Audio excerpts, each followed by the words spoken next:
Thank you for your patience and realize we're running a minute behind here. All right.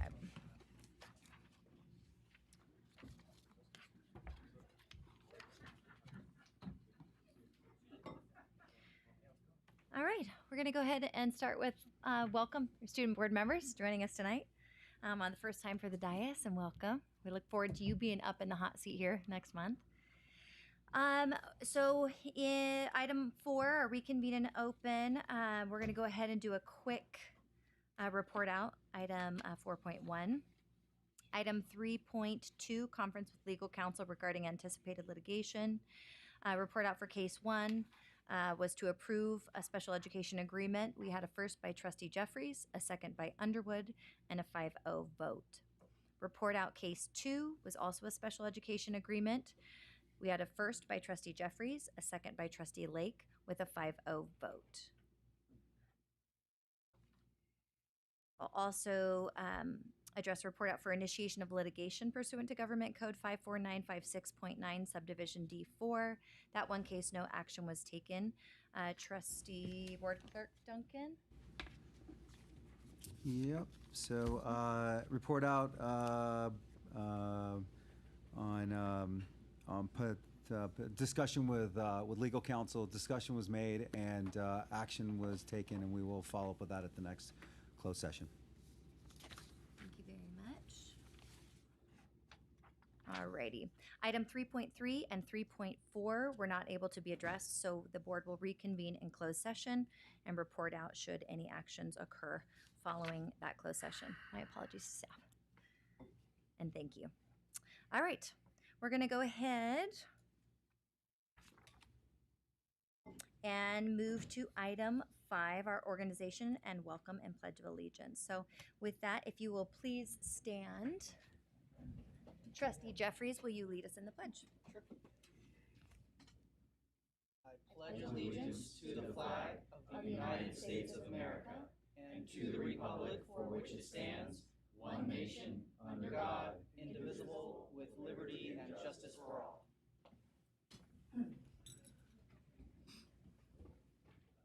We want to welcome all of you here tonight. We appreciate you taking the time to come out, to listen, to speak, to advocate.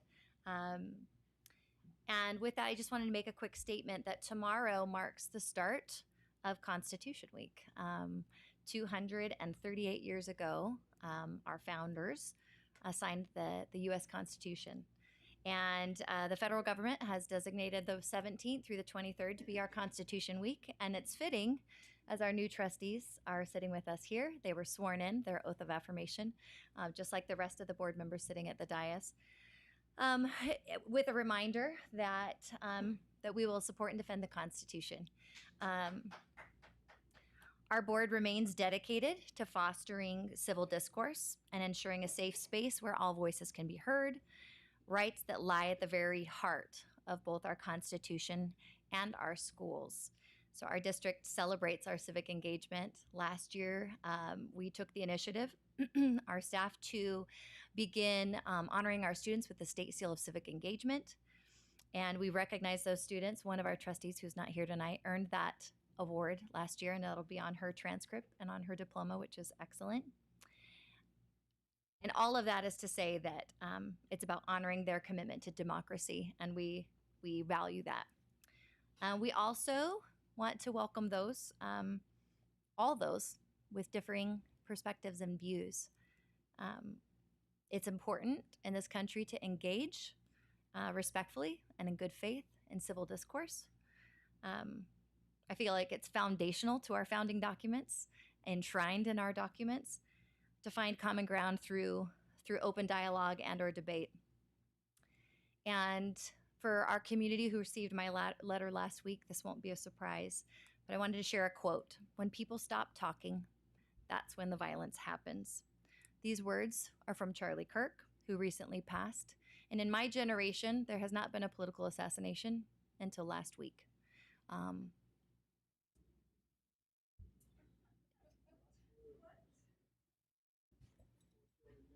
Thank you.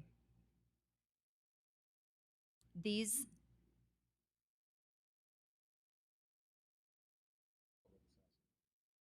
a public assassination.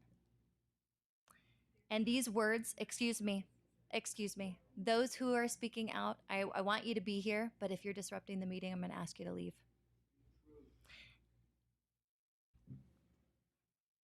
Please be respectful. That'll be the last comment. People know who's talking, and you'll be asked to be dismissed. This reminds us of the value of respectful discussion. So we're glad that you're here. We look forward to hearing from you tonight. We value you, and especially we value this in our places of learning. So I'd like to take a moment. Please join me in a moment of silence to honor Charlie Kirk, a peaceful American who lived the principles of free speech and civil discourse, who was murdered at a school. Thank you very much. Point of order. Thank you for being here tonight.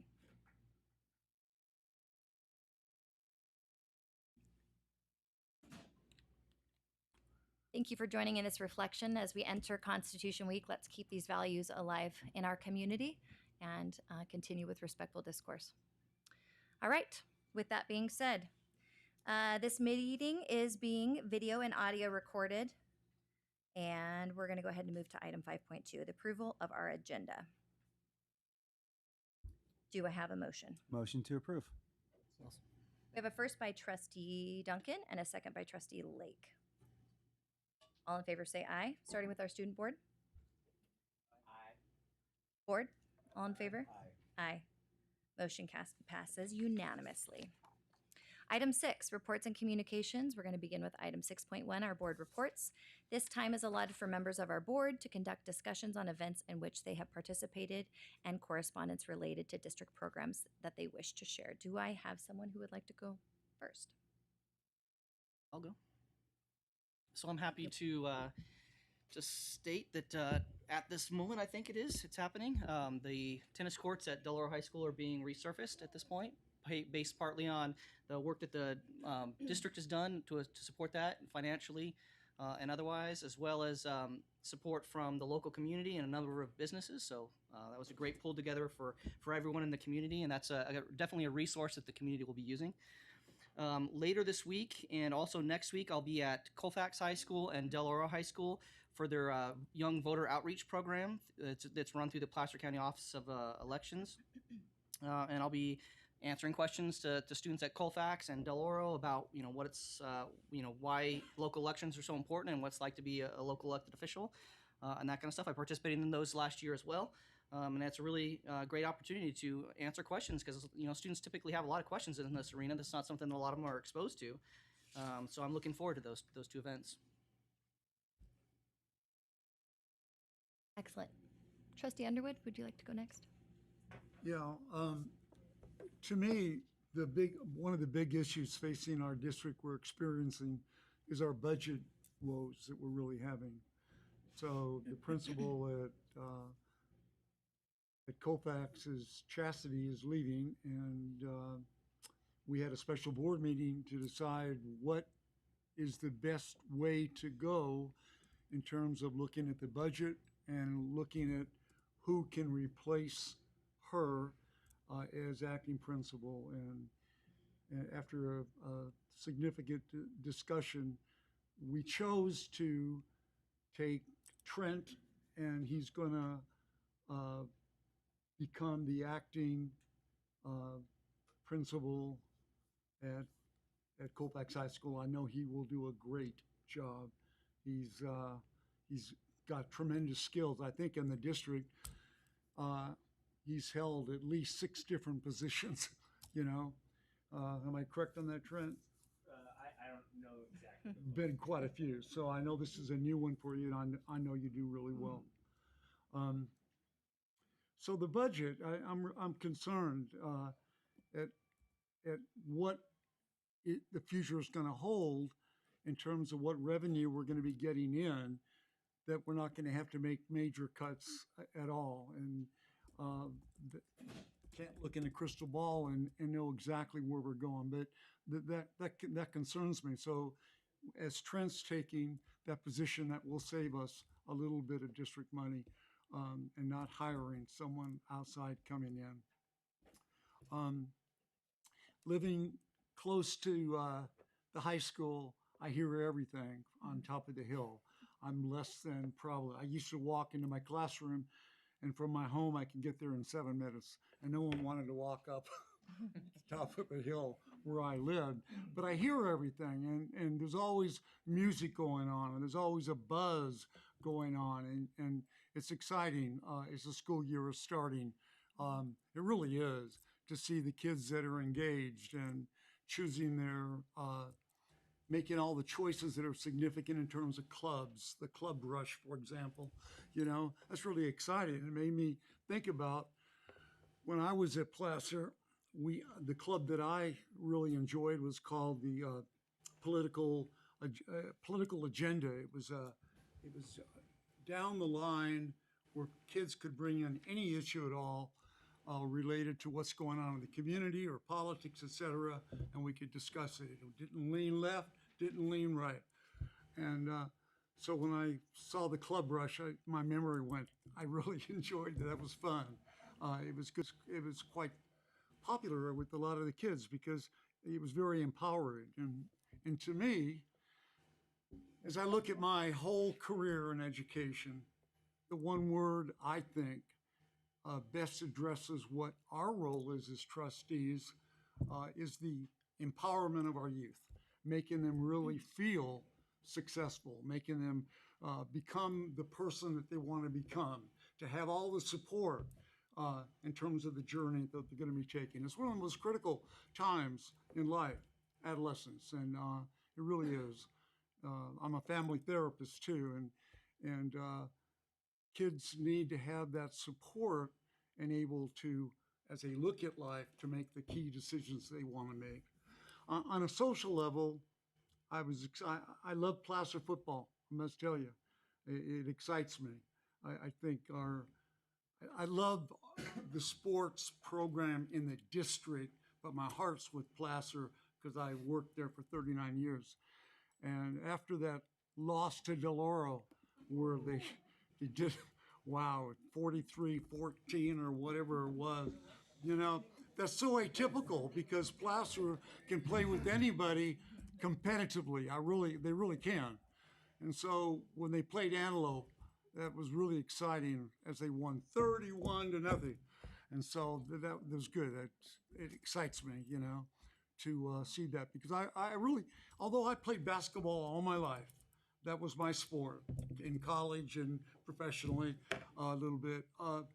I think football is what brings the community in and brings the support in the school. So I'm a bit avid football fan, Placer high school football fan. A thought that I think about a lot is how we're going to finally come to our final decisions and conclusions to hopefully rectify and get our grading policy in order where we're not going to have any type of people that are going to be feeling that they're being left out or they're not being successful in terms of what we're doing on the board. So a lot of thoughts. Big thing is our budget issues that concerns me, but excitement is here at all our schools, and that's wonderful.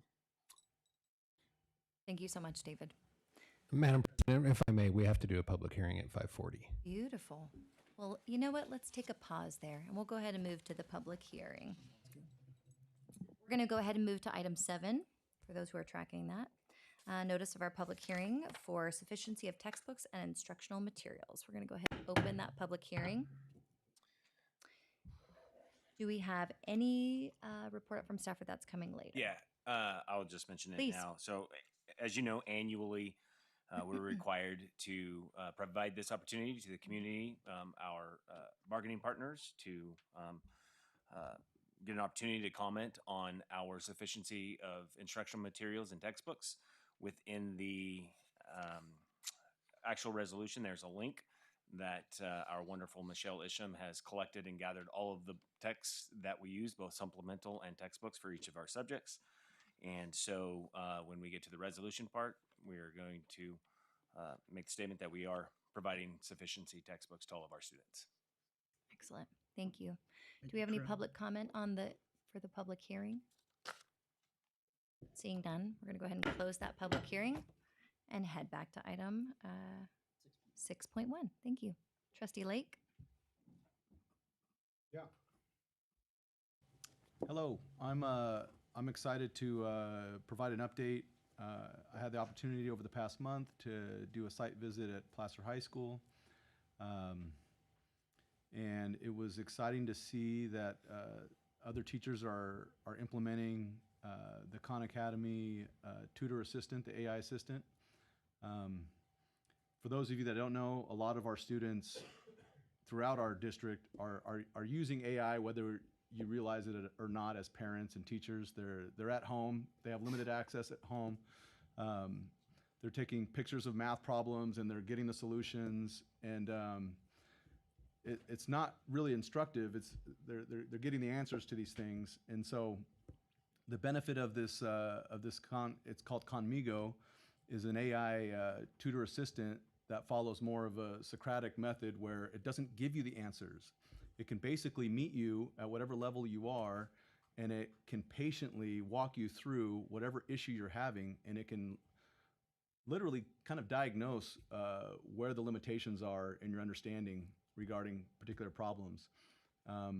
It's very promising, and the cost of this program right now, we're doing there's no cost. We're in a trial period for 3 months, and then we have to make a decision if we want to continue. The cost is $15 per student per year. That's what it would cost our district.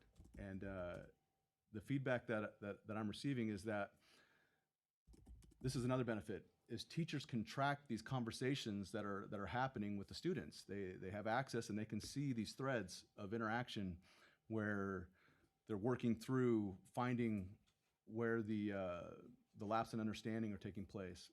And turns out that the students that seem to be thriving most are ones that typically don't speak up in class. They typically are the quieter students. Anyway, I'm excited because I think it's going to be a huge assist for teachers in our district. Not just in mathematics, there's other courses that are available. So this is a call out to teachers in our district. If you have any interest in seeing what the potentials are with your instruction, please reach out to the district, and they can quickly give you a login, and you can quickly be discovering what is available, what resources will be available to you using this Conmigo. I'm hopeful. I don't know how many of you guys are aware, but whether it's SBAC testing or there's gold standard testing that the federal government has this ability to test throughout the whole nation, and it's actually pretty interesting. But they can basically sample and they can tell the trajectory of education, and the trend has been doing this. The trend is going down, and there's a lot of speculation, and there's a lot of there's a lot of reasons why that might be, but there's serious challenges that face our teachers, and if you can provide a very low-cost assistant to help tutor and have an available assistant whenever you need, I think it's really promising, and I hope that we can have board support moving forward and finding a way with Trent taking over at Colfax High School. It's going to save a ton of money that would more than make up the cost of this program. So I'm excited to see more teachers find out what the opportunities are for inside their classrooms. And the other thing is this: we've been using the Alex program for how long? 3 years, I think. About 3 years. 1 to 10, how would you describe the rollout in regards to the ability for teachers to? I'm sorry. Okay, we can't have a discussion, but I can say this. Thank you. He felt me moving to the mic, Yeah. like, well, we're staying out of that territory. Without having a discussion, there's challenges with rolling out anything new, right? So all of the math teachers are compelled to use this Alex program. There are a few teachers who have really put in the time and effort. I mean, I'm talking hundreds of hours dedicated to understanding the full potential and unlocking the full potential of Alex.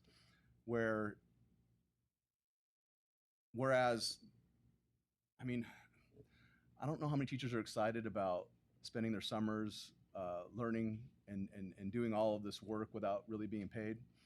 But some teachers have done this, and I think it would be really beneficial if we could streamline and get the full potential of Alex in conjunction with Conmigo as a tutor. I think it would be really remarkable for the math instruction. How would it be if teachers could really focus on teaching and motivation?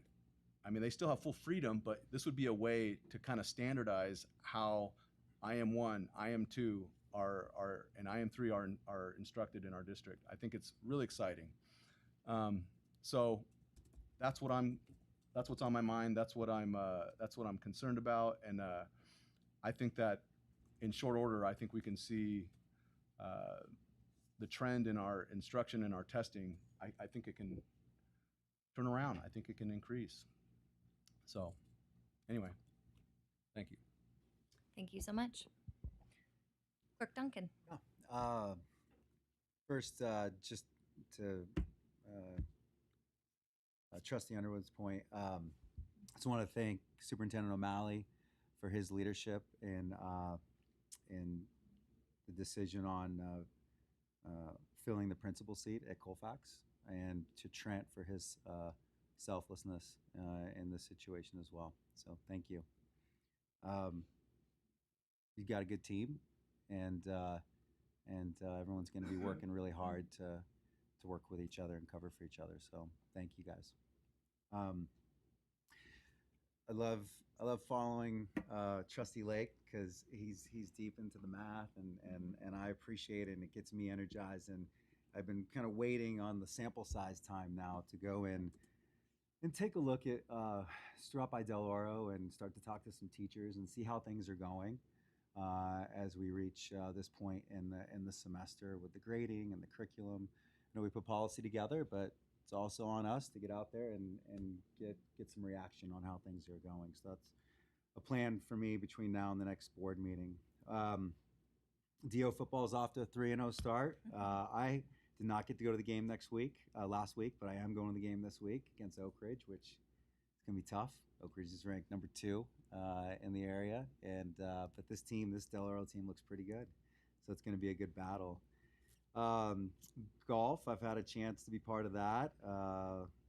Both of our daughters play JV, and I love, I'll just say, my daughter has never played golf before, and she tried out, and she made the team, and says a lot about coaches. Kenny Kellogg is an amazing coach, and he cares about each one of the kids, and has given her this feeling that she can play it, and she can do it even though she's only 4 weeks in. So it's a testament to the coaches we have out there too, which is really cool, and it's fun to see. Anyways, I'm going deeper in that. Getting ready to participate in an interview for the Del Oro varsity baseball coach, which will be a good opportunity as a board member. Also, I'm going to be attending DO Student Voice next week. I got to do a promo video with board member Petty here. My 5-year-old recorded it, and it was pretty good. And then just finally on that piece, it was last Wednesday. There's a lot of clubs on campus, and last Wednesday was the startup for the Jesus Club at Del Oro, and my daughter's gone to that before, and it just had me reflect on this last week, and the difficulty that our country's gone through with the assassination of Charlie Kirk. And our students in this district have been affected by it. And it would be remiss not to say that the foundation that he's built was built upon was a foundation in God. We talk about it when we start these meetings. God's in our discussions. That foundation gave him strength to feel confident in having public discourse and debate in order to seek to understand. And we are all different. But it's beautiful that he did that. And it's unfortunate that it was met with violence. And it's truly sad. We should feel safe in debating in this country. It's important for our youth in this district to learn how to debate civilly and respectfully and with care. And still, with what happened, to feel as though still the bravery to go do that and to hear from others and to have their point come across too. You know, he wanted to help students across America understand both sides of a topic and make a decision based on what they learned at that point. And so Charlie's death reminded me that I'm not shy about who I am, but I also I'm not outright about it sometimes. And I'm a disciple and a believer in Jesus Christ and God the Father. And I didn't always have that foundation. And with that foundation, I have a clear path in life. And I'm happier and I have joy because of it. And I'm grateful for the person that Charlie Kirk was and what he taught us, but also the youth and the students about public discourse and debate. Thank you so much. Thank you to each of our board members for sharing their heart, what they're passionate about, their concerns. I think it's really important that the community hears from their elected officials on what's going on and what we're up to. So that you guys get to make that decision every couple of years on who's in these seats. Just real briefly, if you guys noticed if you looked at our agenda, or if you have a copy of our agenda, for the first time we have our board expectations on our agenda. And this was an initiative that we worked on over the summer in a special meeting and a workshop, and that we essentially codified and took action to formally approve, and now it's there. And so I just wanted to read those for you guys as we have conversations that we're reflecting on what we expect from our staff, what we expect from one another, and what we expect for our district. And so just as a reminder, I'm going to go ahead and read them out. And this may be a practice, it may not, but I think it serves a purpose in reminding us why we're all here tonight. That exceptional teaching and learning, we're committed to delivering a teaching and learning experience that is second to none, innovative, engaging, and deeply impactful. Prepared for life. Every student will graduate ready to thrive in college, pursue meaningful careers, and lead fulfilling lives. Most districts, we said it too, that we're college career life ready, but we wanted to say that we're going to graduate with being fully ready. Safe and supportive schools. Our schools will foster environments where every student is safe, supported, empowered, and able to reach their full potential. To your point, and to the points that we mentioned earlier and in my letter, I want all students to feel safe to express themselves, to debate, and to learn from one another. Comprehensive education through high quality curriculum, which we've now proven that we have all of the curriculum necessary and available for our students. Through high quality curriculum, extracurriculars, and outstanding educators and staff, students will gain a rich, balanced education and school culture. And last is transparency and accountability. We will lead with integrity, utilizing sound governance and business practices while remaining open, transparent, collaborative, and accountable to our community. And we will always strive to do that. I've had multiple meetings with staff. I'm going to keep this brief. I attended the PCOE's Governance Institute training, their last and final 5th module. I was told that night that I was one of only a few that went to every module. And the competitive nature in me was like, come on, yeah, I was one of the only ones. I loved that. Apparently we're going to be recognized. I'm grateful that our county is involved with our boards and provides free training for our trustees and for our staff. I think it's instrumental. We need to be collaborating. We're dealing with the same things, and they have resources and specialists that they have access to on a daily basis that we don't. So I'm grateful that they've provided these modules and these trainings. It's excellent. I had a 2x2 meeting with Auburn Union School District trustees, both President Holt and Amber Poole, along with Trustee Lake, where we had a meaningful conversation around tech on our schools. They're working on initiatives to fully be a school-free, or excuse me, a school-free zone, a phone-free zone. They don't have it during passing periods for their middle school. The students are, once they see them, they are in the office.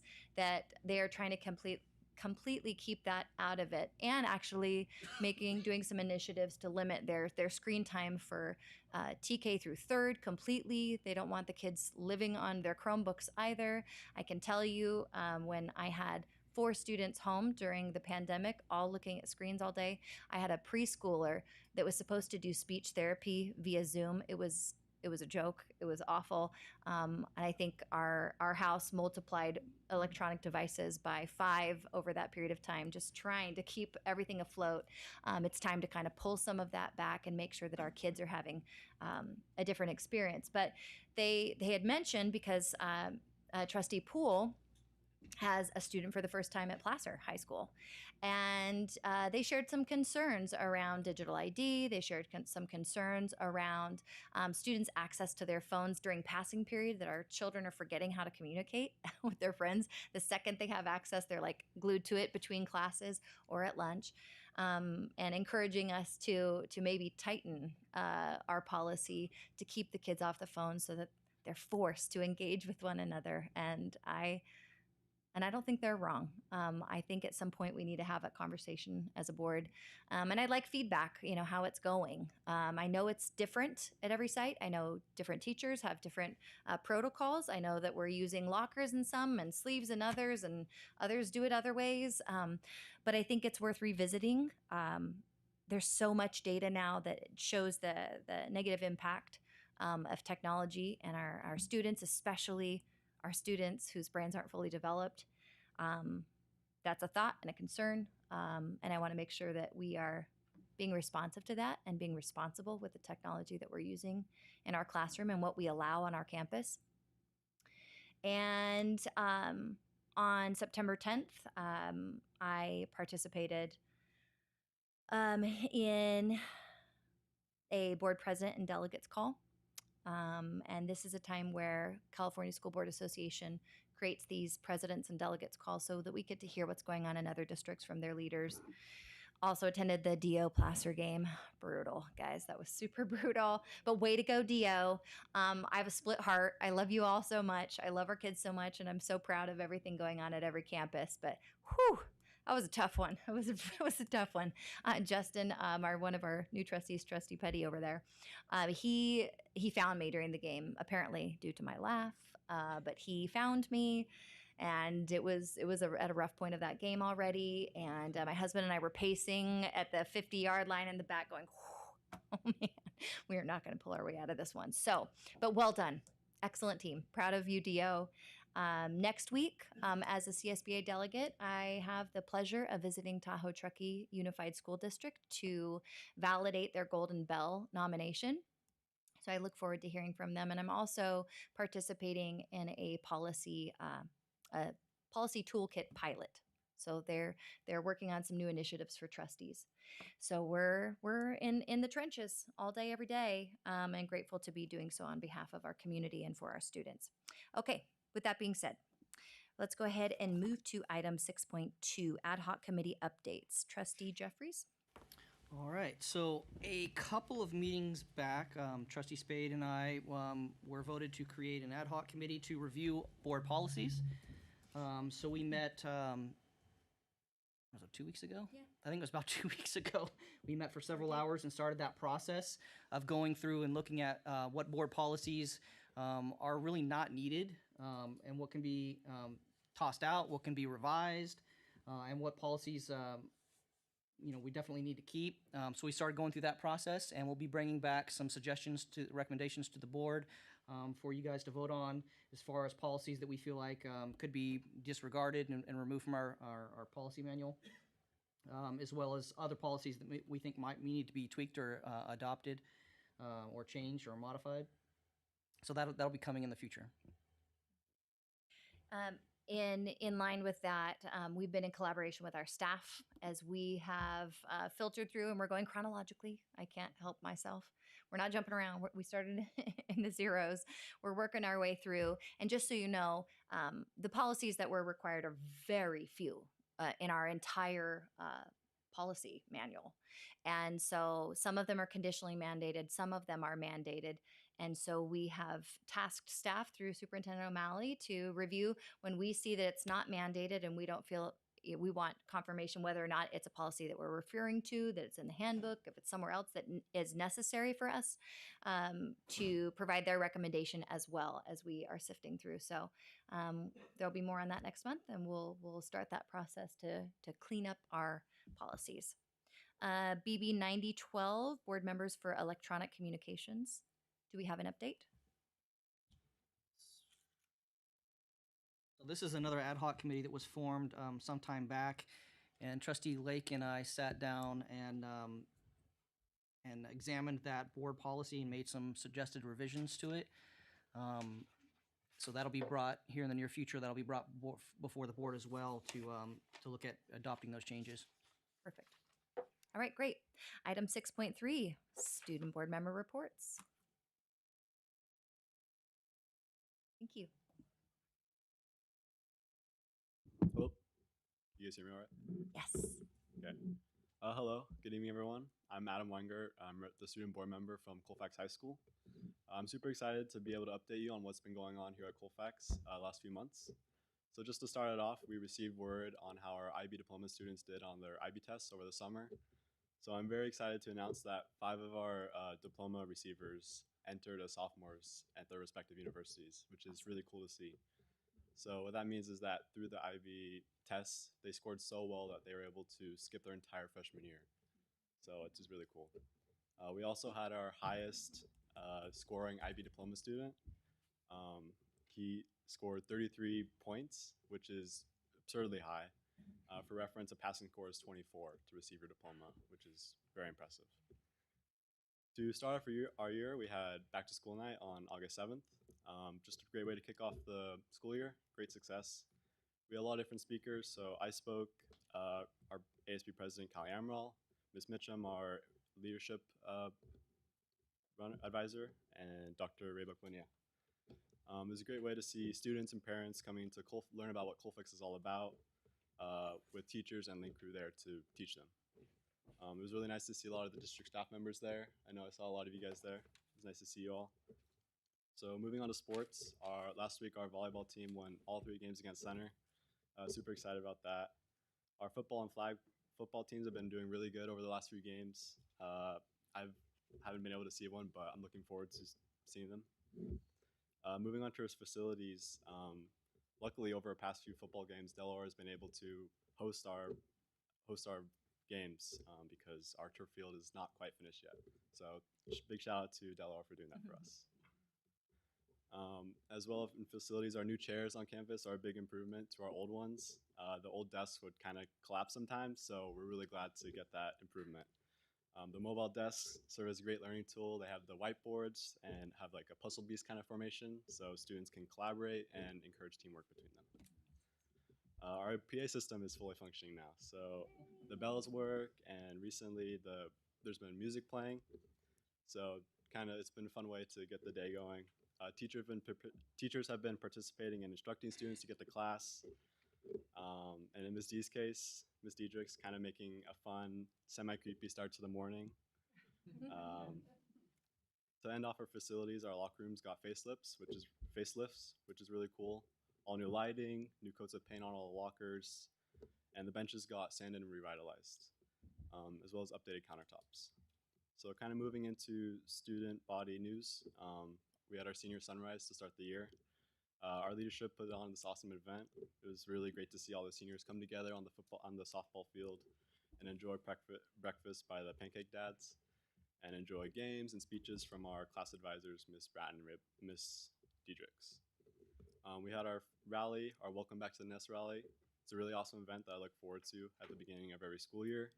So each of the individual classes compete in fun competitive challenges and rally to support our football team at their game. Last Wednesday, we had Club Rush, which I know you guys mentioned. It was a big success. We had our Spanish club win Best Booth, followed by Yearbook Club, and then finally Spikeball Club close behind. So really cool to see that.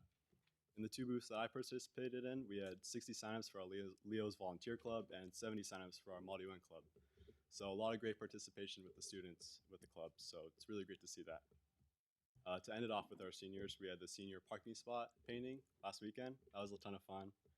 Again, we saw the seniors come together and assemble in the parking lot this time to create our own individual personalized parking spots. So they turned out really good. So right now, we're kind of looking forward to homecoming in a couple of weeks and excited for the field dedication on homecoming night taking place in between our JV and varsity games. So a couple of student voice topic suggestions were maybe like facility concerns and like appreciation for all the updates we've gotten, school climate and how students treat each other, workload balance between the students, like how are they managing school, life, all that kind of stuff. And then class availability, like is there enough diverse coursework that is offered at our schools? Like are students feeling like they have the freedom to pick what they want to pursue? College and career readiness and school spirit / campus inclusivity. So to end off my report, I'd like to thank our esteemed principal, Dr. Chastity Raybuck Bonilla, back there, right there.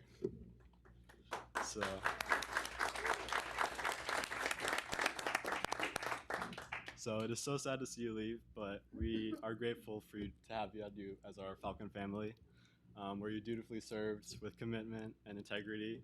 We wish you the best in your future endeavors at Western Placer Unified School District. Thank you so much.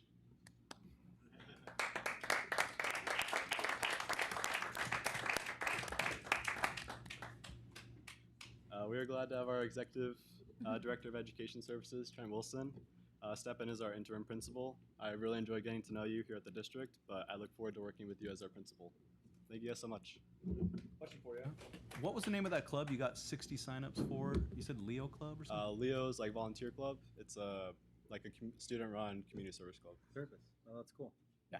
Awesome. Thank you. Thanks. And student board members, that's how a student board member, that was an excellent example of a student board member report. Thank you so much. No pressure. A little pressure. Welcome to the dais.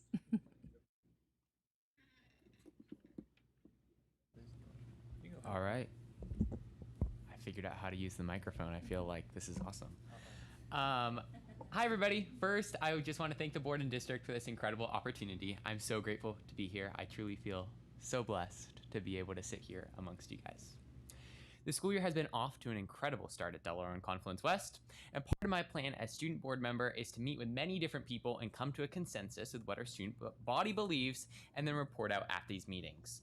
So to start, I kind of started this in my sophomore year. I was so excited. So I had the opportunity to meet with a Placer County School Boards Association Executive Committee member on 4/25, attend a full day at Colfax High School on 4/27, attend Placer High School Student Advisory Council with President Spade, Assistant Principal Warden, and Mrs. Barbario. And an awesome takeaway from that is, with the help of Cooper, our trusty Barr, we got to bring the Student Ambassador Program to Del Oro. So Del Oro has a new opportunity for student voice, which I am so stoked about. I additionally attended student visitations, which is where we get to meet with our 8th grade feeder schools on 5/2, and the welcome party for DO freshman families. Following this, I got to lead the last student voice meeting of last year, and students had amazing conversations about math. And I wrote this beforehand, but they were in a pretty much disagreement for disliking the Alex program and wanted something fresh in there. So thanks to Trustee Lake, we have that opportunity. But they were also on the same page about how they believe paper-based learning works better than computer-based learning. Over the summer, I got to meet informally with this year's student board members and take part in the student board training. I got to represent our district from a community nomination at a leaders seminar at Menlo College at the Hugh O'Brien Youth Leadership Conference.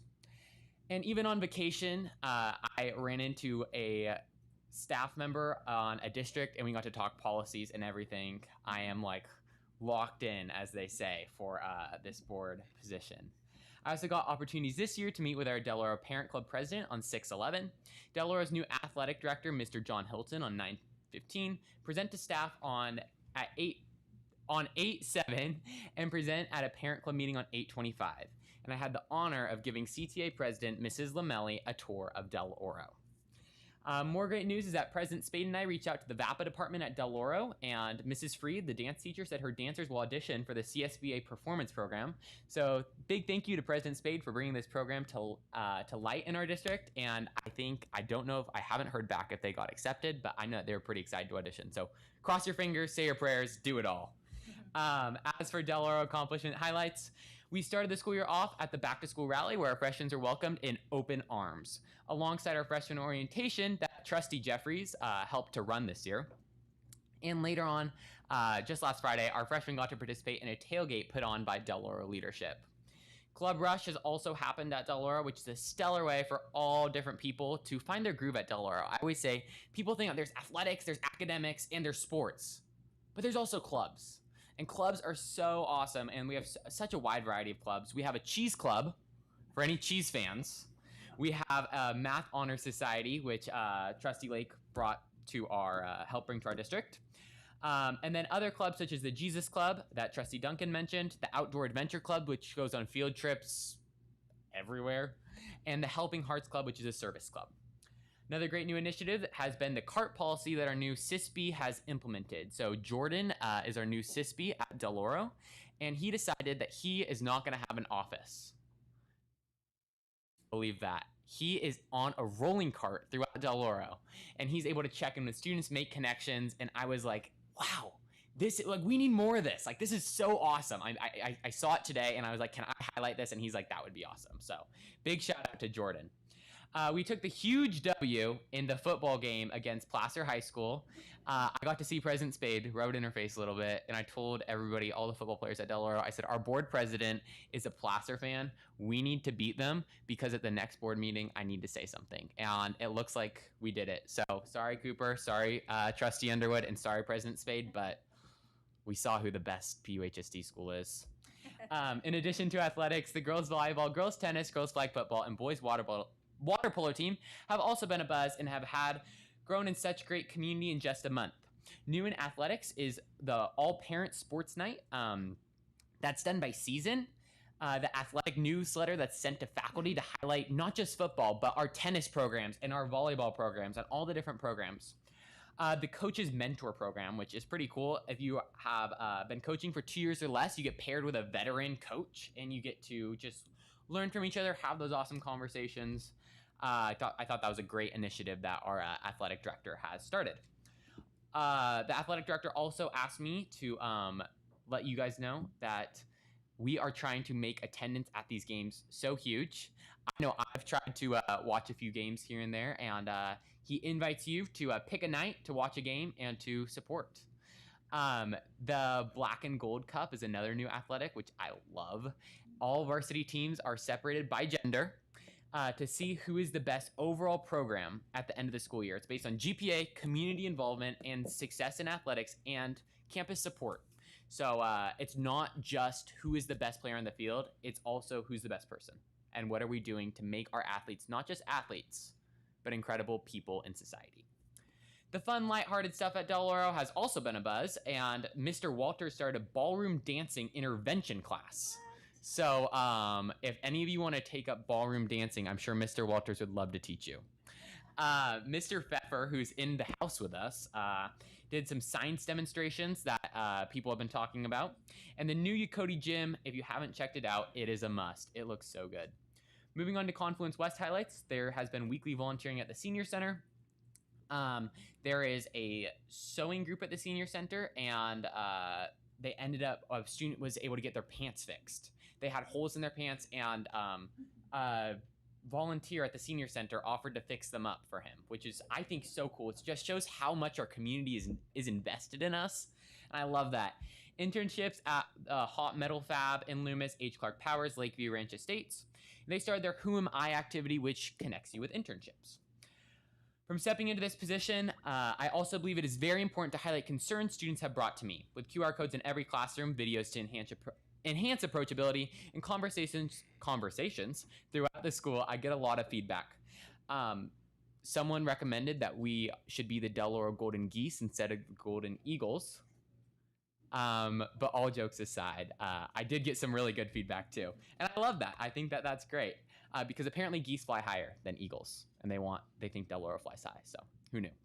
But seriously, class sizes this year have been through the roof, and many people have expressed that this makes it more difficult to connect with their teachers, and they feel like this negatively impacts their learning environment and capabilities. I can attest this. My pre-cal class is at 38 students. It's packed in there. It is really, really packed in there.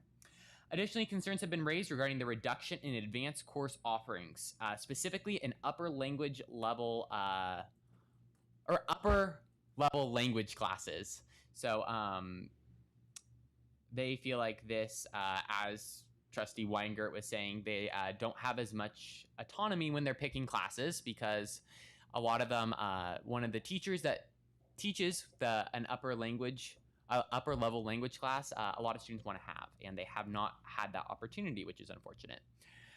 This has a perceived impact on the rigor of our academic program, and many students do not believe that their learning needs are being as thoroughly satisfied as the result in the language department specifically. This is hence my recommendation for the student voice topic to be discussed on class sizes, class offerings, and classroom materials, including academic electives and the use of AI in classes. Speaking of the student voice meeting, I'm excited to pack the house with both quiet and loud students. I have asked staff to give me 2 quiet students, 3 loud students. I'm compiling a list, and I'm getting every single Confluence West student in the house. So I want to make sure that we're hearing from them. And I'm so grateful for Trustee Duncan.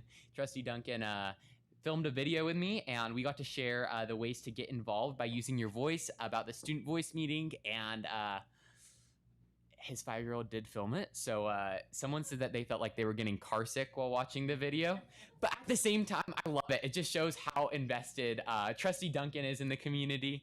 And I think that all around students were very happy to hear the feedback from both Trustee Duncan and I on the student voice and how much the students feel like their voice matters. So I know Trustee Duncan and I are excited to hear from those students next week. Finally, I have received a few concerns about the hiring processes that are currently in place in sports. I also feel like it is both my obligation and duty to acknowledge the recent passing of Charlie Kirk.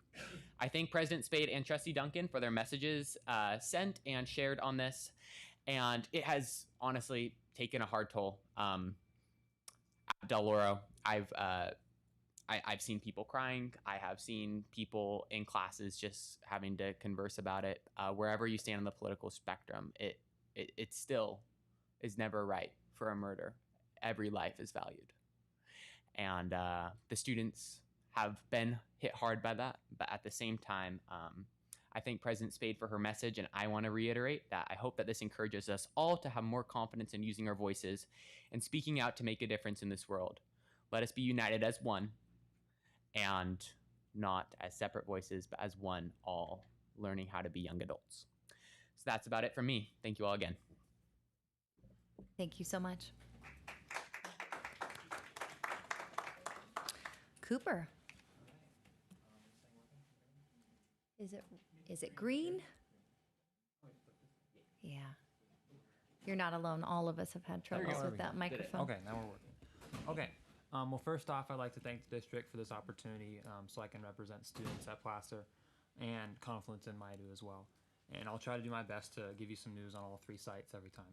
So first at Confluence, I reached out to Mrs. Rebecca Sight, who's in charge of their internship program over there. I thought it was pretty fascinating. They offer an opportunity for these students to get real-world experience, but they get school credit at the same time. So it's pretty interesting. So they'll put in about 8 to 16 hours a week for those students, about 2 to 3 days a week, so over those time. And they get to participate in a lot of industries. So they'll do auto repair, animal shelters, restaurants, construction. So they get to do a lot of fields. It's pretty neat. So that's at Confluence. Over at Maidu, they just launched their early college program last month. I talked with Mrs. Kristen Miller. She said 26 of their students are taking classes that the program offers, and they hope to have 40 students by the end of the year. And all those 26 students are on the Cal GETC path, which basically helps them get general education credits for college It'll help them transfer from a community college to a UC or CSU if they want to continue on that path. So, great opportunities for them over there. They've also moved into a brand new space, and they're really excited about their new student lounge and collaboration center over there as well. They also received 2 grants over the summer, which totaled $350,000, which is pretty crazy.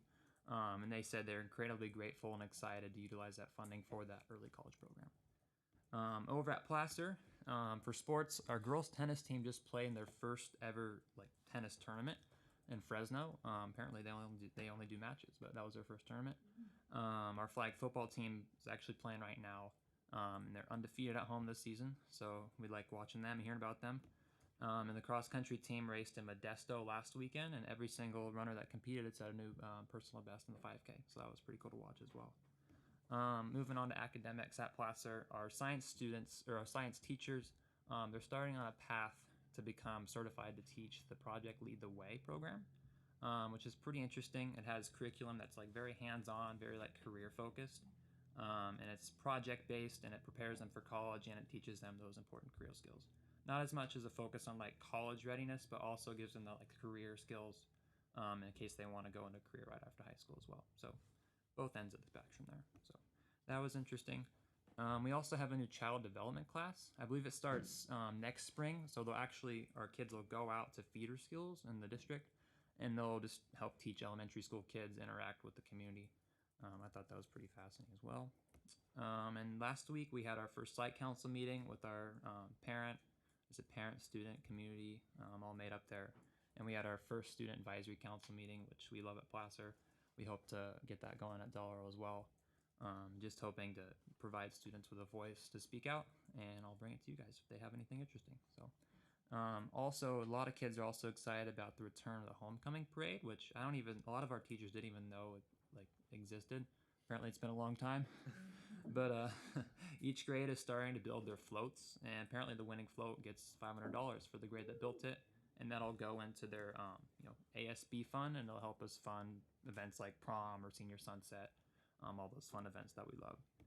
As far as student voice, I'm receiving nominations for the meeting from some of our department chairs at Placer, so I don't have to send an email to every teacher at Placer. That'd be kind of take a long time to type out. And we're trying to include some students and representatives from Confluence and Maidu as well. So we look forward to hearing from them and seeing at the meeting. We've reached out to cafeteria staff. Hopefully we can bribe our students to have a good lunch as well. Get out early and get late to 4th period. And we've got the Learning Commons, everyone's favorite classroom, for the meeting. So everything's on track for next week. And actually those topics, I kind of agree with Justin. Those are probably the most common topics that I've heard around campus. So those are my recommendations as well. And thank you. That's my board report. Thank you so much. And we've got incredible student leaders. I'm just so glad you guys are here, and thank you for sharing all the wonderful things going on in your worlds, and for the great feedback from your class. Thank you. Trustee Marquez had something she wanted me to read too. Oh, if that's yeah, okay. Go ahead. Yeah. Thank you. So Sorry. this is Forest Hills Yes, trustee, Forest by Hill. the way. She's playing in a game to flag volleyball. She's playing 2 sports, right? She's flag football and volleyball. And a cheerleader. That's the beauty of Forest Hill. You wear 1,000 hats up there, and that's amazing. So yes, go ahead, please. Thank you so much. Yeah, so this is directly from Trustee Marquez, so I just wanted to make that clear. Although our school year at Forest Hill has only just started, we have already accomplished many great things. Our girls varsity flag football team beat Placer during their foundation game, and although it didn't count on our official record, this victory left a massive rise in confidence and pride for our girls flag football team. Our girls aren't the only ones with great wins though. Our boys football team is currently 3-0. Much cheers to the boys putting up with the complicated scheduling and still earning victories. Unfortunately, the team has already had 2 home game cancellations, one being our homecoming football game. This led to our homecoming game being moved to this Friday at 7 p.m., even though our dance remains on October 4th. Besides athletics, Forest Hill has done a massive boom of clubs on campus and went from previously having 7 clubs to now having 16 total clubs and social groups. This type of community engagement is huge for Forest Hill as a small school. Speaking of community engagement, with the student voice meeting come up, I've already met with my site principal, attendant staff, and lunch staff to make this meeting great. I am currently working on finalizing the list of students attending the meeting. During this meeting, I propose that AI use in classrooms be discussed.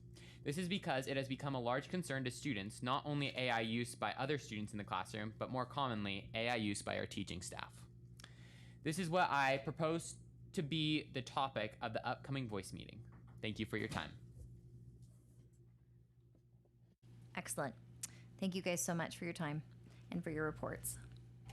Item 6.4, Superintendent's report to the board. Good evening. Nice job, kids. Appreciate you being here. Superintendent showcase criteria has been determined, and we've shared that with the principals. We're going to put a little bit of a cap this year as far as 8 slides, and we're going to try to keep it under 15 minutes because as good as our schools are, I think we carry on for quite a while, but you know, we got things to do this evening, I guess. So on those, basically the criteria is going to be progress and celebrations on at least one of the board expectations. So they're going to focus kind of their school around the board's expectations and share with you the great things that they're all doing. All trustees and superintendent board members, along with myself and Deputy Superintendent Caminiti, have been registered for the December CSBA Annual Education Conference in Sacramento. The student board member workshop is on the 2nd of December. The regular conference is from 12:03 to 12:05, and we are working on transportation for that for the students and for us all. So we'll have more details as that gets closer. I attended the meeting of the California High School Coalition of Superintendents down in Long Beach. One of the major topics was us dealing with SB 88, as Deputy Superintendent Efstathiou, I'm trying, Peter, is more than familiar with. Just deals with transporting our students and all the requirements around that. It's constricted us a little bit. Also, I wanted to point out I had an opportunity to visit our transition to adult living program, which was great, and I would strongly encourage you all to go visit that. It's phenomenal. You can check in with Director Warda, and she'll give you a wonderful tour, and I do have to give her props because she knew every kid there, and also every kid knew her. And so the relationships are strong there. It was a great day for me, and I really appreciated that. We have a board workshop scheduled for October 28th. And one thing we need to talk about are basically time that you all would have and topics. One of the ideas that came up was negotiations, just because we're in kind of that time where negotiations might become a little bit challenging based on our financial constraints. I don't know if you want to you guys check your schedules and we'll work with you to see if we can schedule that or however you want to do that. Upcoming, Auburn Chamber of Commerce celebrate the community night on 9/25, and Superintendent Efstathiou will represent the district in honoring Randall Fee, who is a wonderful man, by the way. I'm presenting at the Auburn Gold Country Rotary on the 18th and Auburn Rotary on October 14th, and our next regular board meeting is October 21st. Thank you. Okay, 2 quick items for me. We have been working with our Ed Services team as we look at transitioning Mr. Wilson to Colfax. He looks like he already left and went there right now. And without a thank you to Adam for your presentation, we do want to thank Dr. Ray Buckbania for her leadership and her dedication to this district over the many years that she's been at a lot of our sites and on the front lines of a lot of amazing initiatives. So you will be missed. But we're working on picking up the pieces with, so Mr. Wilson can give his full investment at Colfax High School and supporting him through that. So we're just looking at kind of that transition piece. We have our October in-service on October 15th. That'll be site-based, and there'll be more information to follow in terms of how the board can get involved by attending or stopping by, as we only have several days during the year that we have a full day of staff PD, and this is our first one for October 15th. And it'll be site-based, meaning they'll all be at their own sites doing various things that they see as important goals and mission for their school sites. And that concludes my report. Thank you. Thank you so much. Item 6.5, our Associated Teachers of Placer, CTA, NEA, ATP President's Report. Welcome. Thank you so much for having me. Cooper, first up, asked for help don't type in all the teacher lists, please. You can see Mr. Bellis, or you can see admin. Like, don't do that, right? Justin, I'm gonna forgive you mostly for the comments about Placer, but only because you were a good tour guide. But I'm saying this publicly, that I'm gonna hold a little grudge. Okay. In terms of some feedback that I've gotten, as you all know, I have the president release days on Fridays, and so I'm using that time to connect people with resources, and then also to kind of get a feel of what's going on all the campuses. So one thing that keeps coming up, that's come up at all the campuses, is there's a feeling that they are trying to move forward, but they don't know exactly where they're going yet. So hopefully that MOU is going to get taken care of very soon, because despite the fact that we need to put that stuff in place, pieces have been pushed forward as some of the items that we're doing during our PD time. And so there's some concerns about, are we doing it right? Because those pieces haven't been put into play.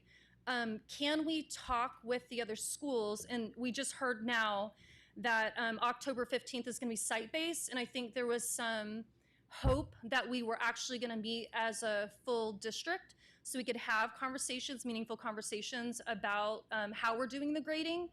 And this would also be useful in a sense of, there have been concerns in the past of teachers being in different places, even if they teach the same subject. It's kind of hard to do much about that if we can't all talk together. So just putting that out there. In terms of the, this will be something that you'll like, Trustee Lake. So we're talking about AI, and another thing that came up that I absolutely have to do a shout out to this person. So Lauren Just at Del Oro was showing me something that I'd heard about but I hadn't seen in person.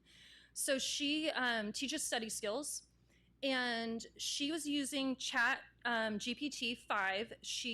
It's $20 a month. She pays for it on her own, which as a union president, I'm not like super excited about, but I get how it happens. And it allows her to help her students out as individuals. So one thing that's a problem, and it happens a lot in Bath, is that the people that do study skills don't necessarily know all the different subject areas, right? And so she was showing me how she scanned in this kid's test. She doesn't understand the material herself, and it did a breakdown grading the kid's test. It went through, and she could then turn around and ask the program to break down all the steps for doing it, and then she turned around and had it give a practice test to go through and hit the weak points. And I thought that was really quite cool. And she gave me permission to share not only with you, but also there's a couple of people from other sites that have said, hey, this is a problem. Like, I don't even know how to help these kids when this isn't my area. And I was like, wow, that is problem solving in action. The public works courses, I do have to make just a comment on this on the side. So I think you kind of know how I feel about the fact that we had a number of hours to go through and do without any time or compensation given. My son just got a job in the engineering building, and so it's kind of funny because President Spade's son, Jack, is an engineering student, and out of all the places, for some reason, he got offered this job in the engineering building at ASU, and they both attend ASU. He's getting paid for those courses he has to take before he goes through and does his job. So did my daughter. So my little peons from my house are getting paid for doing those courses, and I'm not, with all the education and experience I've had. And that just seems like a significant disparity, and it feels like, you know, once again, and I know Trustee Lee, you're probably not going to say this, but it's that teachers doing stuff on their own time. We want to because we care about what we're doing, but at the same time, we also really want to be treated as professionals and be given the time and be paid accordingly. And if there isn't the money there, the time would be a great thing to be looking at. And are there fewer asks that could be made if the money is not there? And I know we're going to sit down and look at that. The last piece that I wanted to address today is probably the hardest piece for me, because I think I've talked in the past about how I really wish our board did not go the direction of political action. I feel like student needs need to be front and center, and I hear the time that you guys put in. I see the time that you put in. My big concern there is you're saying it's 95% of the time now that it's district focused, but going this path of political action, I don't think you're going to be able to help it. You will not be able to keep it at 95%. I look at the justification for talking about even Prop 50 tonight, and I feel like if there has to be paragraphs written justifying why we're talking about this at a board meeting, it doesn't have enough to do with our district. Thank you. Thank you very much. All right, we're going to go ahead and skip item 7 because we already did it for our public hearing. So we're going to go ahead and move to item 8, consent agenda items. Do we have any changes to the consent agenda? Trustee Jeffries? I would like to pull 8.3 for discussion. Any other items, trustees? Hearing none, do I have a motion? I second. We have a first by trustee Lake and a second by Underwood. Any other questions, comments? All in favor, starting with the student board. Aye. Board? Aye. All opposed? Motion passes unanimously. All right, let's start with item 8.3. Trustee Jeffries. All right, so I had this item pulled for 2 reasons, and one, I already have the clarification that's been provided by the superintendent, but for the purposes of public transparency, I wanted to mention that I looked at pay warrant 814, and I had a question about an expenditure there. It was I think it was 300 something for Teachers Pay Teachers, which is a website where teachers can purchase worksheets and curriculum ideas and content for teaching and that kind of stuff. Superintendent O'Malley got right back to me and let me know who the teacher was and what the curriculum was that was purchased. It was some social studies curriculum. So I just want to throw it out there that I had that question. The other question I had was with respect to the 820 warrant, and well, it's sort of with respect to the 820 warrant. So I saw on the 820 warrant another significant expenditure in the tune of $7,600 to Lozano Smith, which is one of our law firms that I thought we discussed as a board that we weren't going to be using anymore because we've gotten some poor legal advice from that firm, unfortunately. So I saw that there was a significant expenditure there, and so I'm wondering, like, what's the situation with that? Are we still using Lozano Smith? Are we not using Lozano Smith? Remember, we agreed to $20,000 for this year to finish off the trademark thing, so we're almost done. We actually have official trademarks for the DO and the Foresta logo, and we're almost done with them. So, all right, thank you, Peter. You're welcome. Appreciate it. And then I actually had 2 questions on these district issued warrants as well. Regarding the warrants on both 9.3 and 8.14, there are 2 out of 4 of our previous student board members being paid varied amounts, $625 and $2,200. There's obviously a large discrepancy between these 2 amounts, and my additional concern is that there's only 2 out of 4 being paid, and it's in relation to this year when they served last year. So I'm just wondering why that was made out. Give you my best guess, but I'm going to let Peter go ahead and take that away. On it was on both 9.3 and 8.14. It's probably the scholarship checks for the student board members from last year. They receive $1,500, but they get it in increments of each semester. And it's $2,200. Unless they got other scholarships from other places from the district. That makes sense. Foundation. Gotcha. Thank you. Awesome. All right. With that, are there any other questions on 9.3 or clarifying for clarity? If not, do I have a motion? I'll move to approve. We have a first by trustee Jeffries, second by trustee Duncan. Any other questions or comments? All right. We have the motion for 8.3 district issued warrants. All in favor, starting with the student board. Aye. Board, all in favor say aye. Aye. Aye. All opposed? Motion passes unanimously. Let's go ahead and move to our action items. Item 9.1, certificated personnel report number 2, 25 through 26.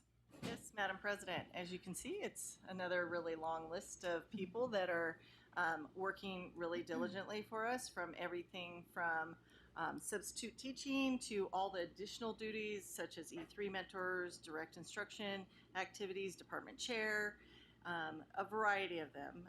I would also need to acknowledge and appreciate not only Chastity, but Greg Kelderman for coming back and supporting us for this semester. And Chastity will be missed. I will miss her a bunch as a fellow administrator. And so on the behalf of the superintendent, I would recommend the approval of the certificated personnel report. Do I have a motion? I move approval. We have a first by trustee Underwood. Second by trustee Lake. Any comments or questions? I'd also like to thank you for your service to this district. And I know you've worked at nearly every site, or maybe all sites. Has it been all 4 comprehensive sites? 3. Okay, I was like, I know you're real close. I don't know how many staff members can say that. Thank you for your dedication to student learning and providing a great space for our kids. Best of luck. Thank you, Chastity. Thank you, Chastity. Thank you. We have a first and a second to approve item 9.1, certificated personnel report number 2, 25 through 26. Starting with the student board, all in favor say aye. Aye. Board? Aye. All oppose? Hearing none, motion passes unanimously. Number 9.2, classified personnel report number 2, 25 through 26. Yes, we are also very busy on that report as well, with all the activities and sports going on, proctoring for our students. And of course, we cannot forget the volunteers that spend so much time working with our school sites, our students, and making sure that all these things are happening and allowing that. And we also want to recognize all these student tutors that are working with our students as well as a student worker. So we appreciate their willingness to take that on as well. On the behalf of the superintendent, I would recommend the approval of the classified personnel report. I move approval. Thank you, trustee Underwood. We have a first by trustee Underwood.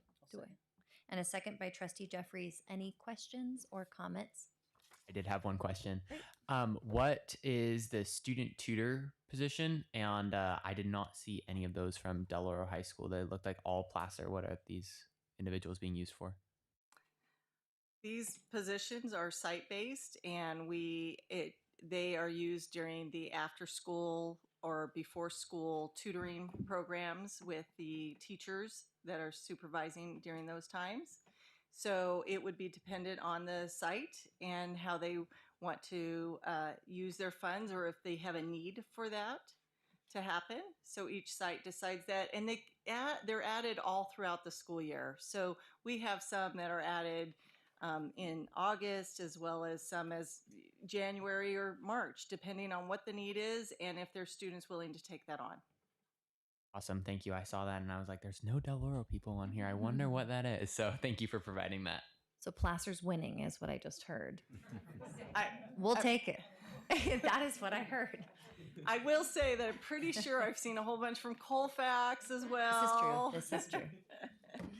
This is true. Do I have a motion? Move to approve. I already did it. Just kidding. We're coming back to that. That was a question after the motions. Thank you, Des. So thankful that you keep us on track. I did want to acknowledge I saw that long list of student tutors as well. I love when the kids can help and mentor one another. I think it's a wonderful program. So thank you guys for getting those through. All right. All in favor, starting with the student board. Aye. Board. Aye. All opposed? Hearing none. Motion passes yet again unanimously. And I do want to add that I don't know if this program continues, but at Del Oro, they had volunteer students who did the same activity, working with their math teachers, primarily in math. I know because my son was one of those. That was a dozen doing it right now. Yep. So we also have student volunteers that do this work as well. So I do want to mention that, and we appreciate their work as well. Absolutely. Thank you for that clarification. Item 9.3. Teaching outside credential pursuant to Education Code, Section 44258.3.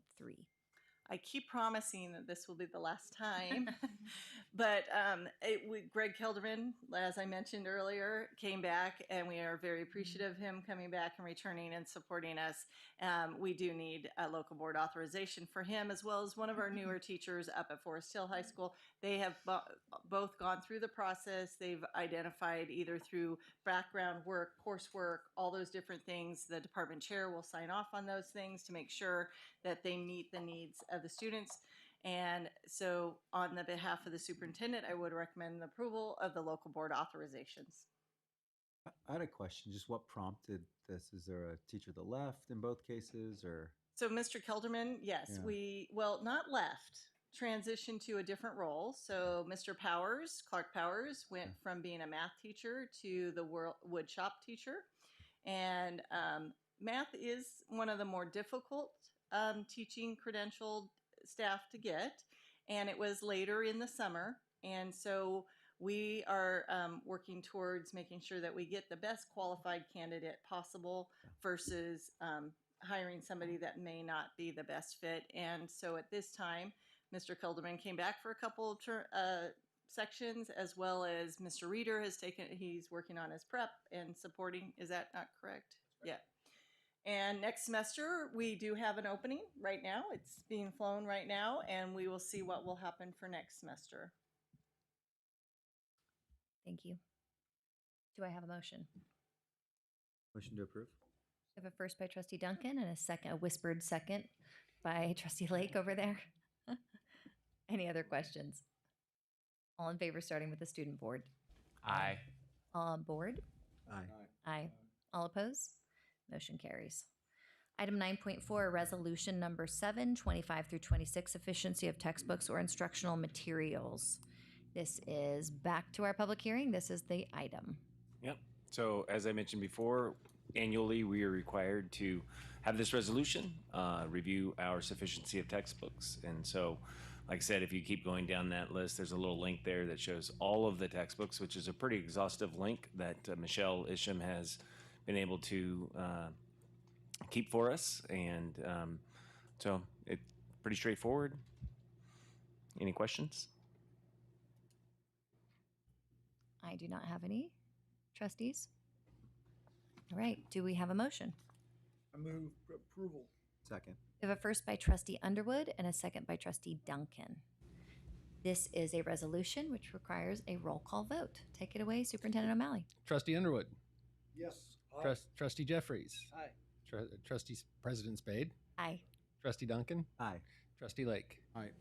Motion carries 5-0. Oh, sorry, student boards. My bad. Forgot y'all. I'm new here. Let's not forget that. Trustee You're doing Petty. great. Aye. Trustee Barr. Aye. Beautiful. Carries. All right, item 9.5, 2024 through 25 unaudited actuals financial report and accompanying certificate. Evening, everybody. Good evening. An anomaly for me. Usually this is Director, Miss Susan Kane. As I told her before she left, when you go on a boat with 500 people, you're not going to come home feeling well. So she's home, but she will be feeling better, hopefully, and we will see her soon. And so what you have in front of you is what people most commonly refer to as close of the books. And so I want to start off with a brief little thing. We did close the books a little bit better, but I also want to still mention we're still deficit spending. So instead of deficit spending X, we're X at Y minus Y. So it's still in a predicament. We are still borrowing from Fund 17 to help offset that deficit spending.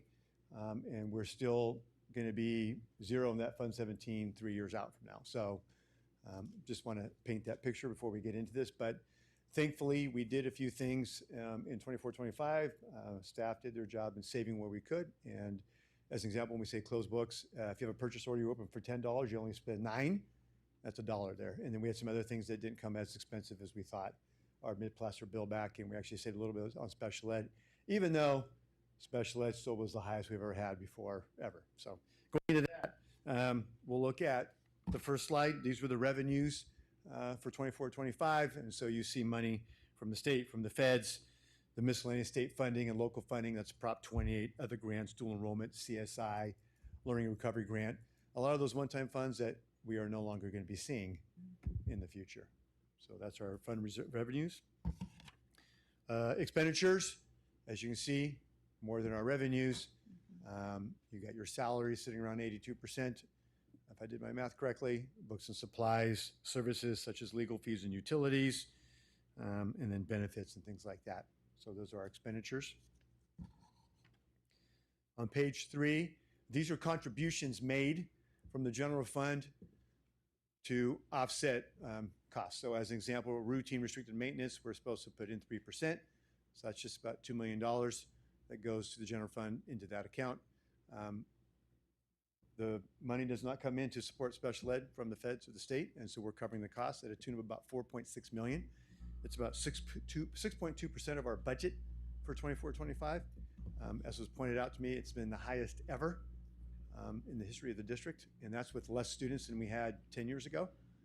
So costs are going up, the needs for students are going up. So there's that, for a total contribution from the general fund of $6.5 million. Other financing sources for revenue, we have money from Fund 17 we're earning some interest on. That goes to the tech endowment. That $96,000 is spread across the school sites for technology needs at their school sites. Fund 25 is our developer fees. We charge an administration fee for the monies that we collect from that to offset the costs that we incur for our assistants to do the work collecting the developer fees. And so that's what that money is. So it's an infusion of money, if you want to call it. So the overview, you see our unaudited actuals from 23-24. We ended up with a balance of 11.5 million, and then 24-25, 7.7. 25-26, we're predicting 7.1. You see a negative 599. That would have been about $1 million, but we came in about $400,000 better.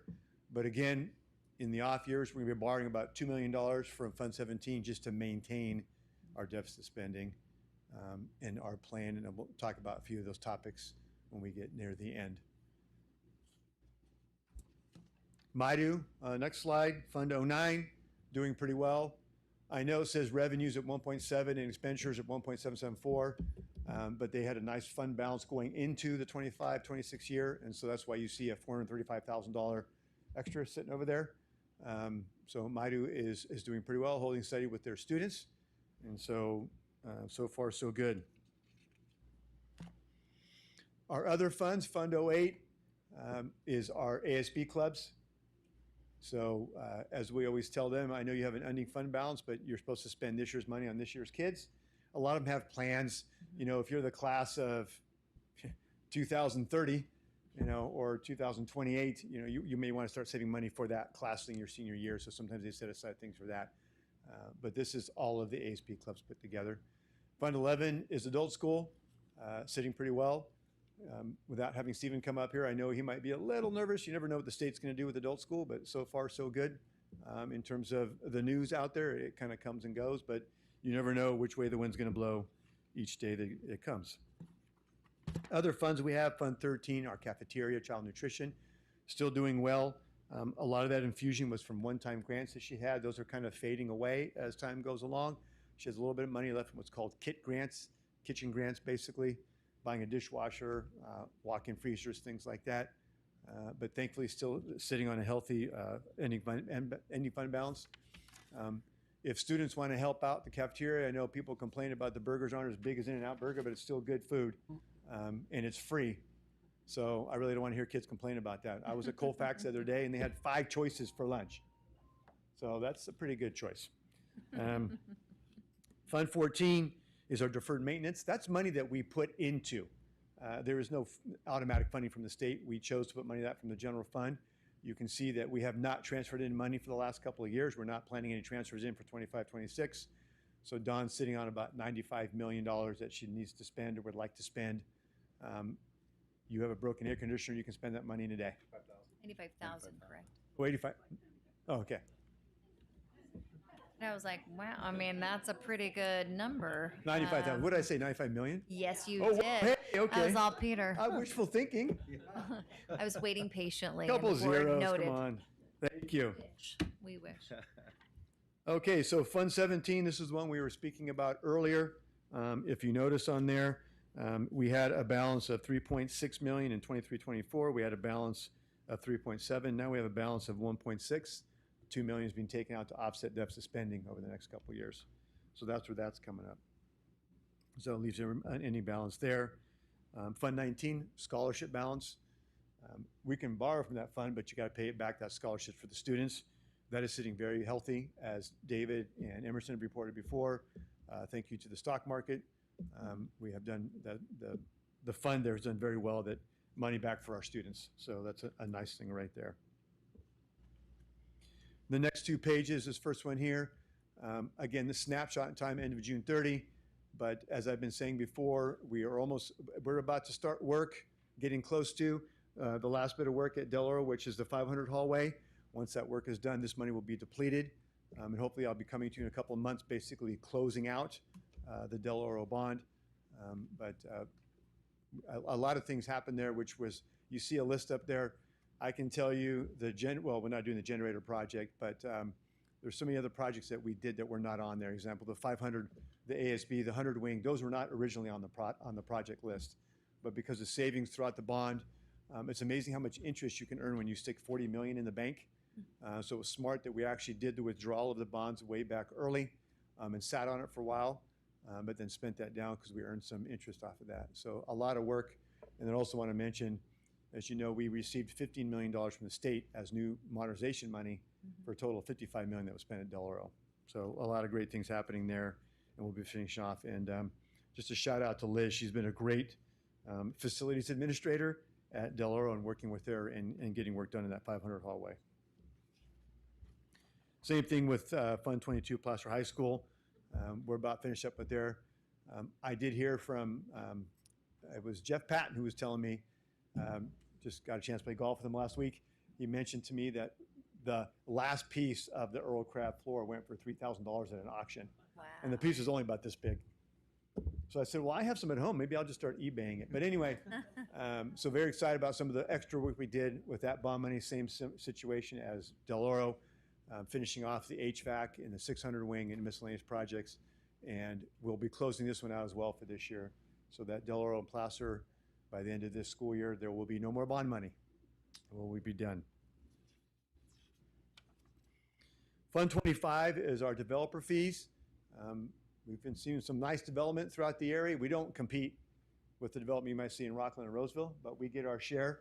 It's what's paying for the synthetic turf installation at Colfax. It's what helped pay for the snack bar concession stand at Forest Hill.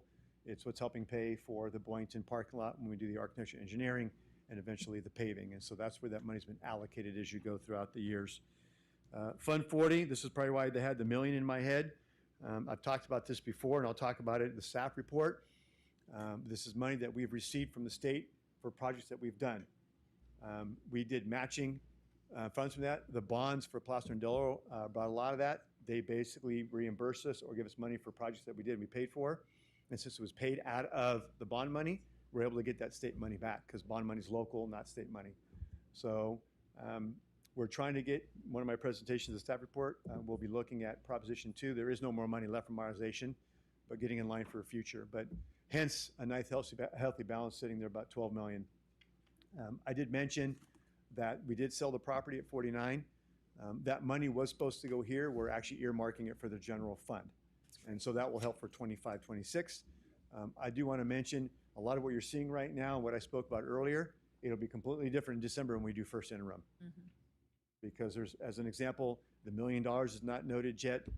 Other reimbursements from some other things we have, and so that'll be a little bit different when we get there, hopefully more positive. But still deficit spending. But that's where I had the $1 million in my head was because of Fund 40. Fund 17, or Fund 71, excuse me, is what's called OPEB. It's our retiree benefit. So teachers, other staff members who retire, as you know, we have a benefit that pays some of the cap for your health benefits for a few years. Several years ago, the district decided to fund this unfunded liability. We just had a phone call today with the people who handle this. We're about half of that balance. We'll have an actuary report sometime in the future. They said we should have about $1 million in there. We have about $500,000, so we're about 50% funded, which is better than zero. We always wanted to be around that number. People always get worried about unfunded liability. That money would be if everybody decided to retire at one time. Well, that's not going to happen. Okay, it's when people panic about STIRS, who has billions sitting there, and they say they need money in there. It's like, no, there's billions. You'll be fine. Not everybody's gonna retire at one time. So, sitting on a healthy OPEB budget, but we have not put money in there. There's been 3 times we put money in there, and so we're not projecting putting any money in there anytime soon. Obviously, it would come from the general fund. We don't want to do that right now. So again, last slide. These are just a couple next steps. We are going to be reestablishing the budget advisory group. One of the first things I'll be doing this week, early next week, is reaching out to the principals like we did last time, getting those names of people who sat on this group, getting them together. One of the first things is kind of rehashing this with them, tell them where we're at with deficit spending, and start going through a fine-tooth comb, what we call the SACS report, all the things we sell on books and supplies, other things that we should, where can we start cutting money before we get to people? And that's always been the conversation. You know, we talk about what we did with the teachers. If you raise the staffing ratio, you get to hire less teachers. We lose them by attrition. We're doing the PARS incentive grant to see if teachers are looking to retire. So you offer that up so that we're not laying off teachers, but we're losing them by attrition. We have several positions that we have not hired for in the classified staff. There's 4 or 5 positions in maintenance alone that we have not hired back for. The same thing with the district office, and then looking at other levels as well, and that's coming down the pike. But that will be talked about at the budget advisory group. And our intent is then to present a lot of that information when we have the first interim report in December. So that's kind of where we're at. Just to hit on, we're still in a predicament. We still have special ed. One of the few things that is not able to mention because we just did it, but if you notice in consent today, we had 5 or 6 non-public school placements at a total of $575,000, which was not budgeted for 25-26 yet because it just happened. And you know, we approved the budget in June. So right off the bat, you're hitting on that. Our enrollment, I joke with people, we need 100 kids. We got 20. That's a drop in the bucket. We need 100 kids. And I say that because you need 100 kids. Because you get 100 kids at 15,000, you're looking at 1.5 mil. Maybe you hire a couple teachers for 300 grand, you're still making well over $1 million. Because we don't need to hire anybody else besides teachers for that. So that's where we're at. And so I'm not trying to paint a bleak picture, but it's bleak. How's that? That was the truth. That's what that was. Yeah, the hard truth. To Trustee Underwood's point early in the meeting during his board report, I think that this has been weighing heavily on all of us, certainly our district staff and our new superintendent who is coming in here trying to support the team here to navigate all of this. I appreciated that you pointed out that, you know, while the slide earlier on and Superintendent O'Malley and I discussed it, that it looked like we were only just under 600 million, you know. 600,000.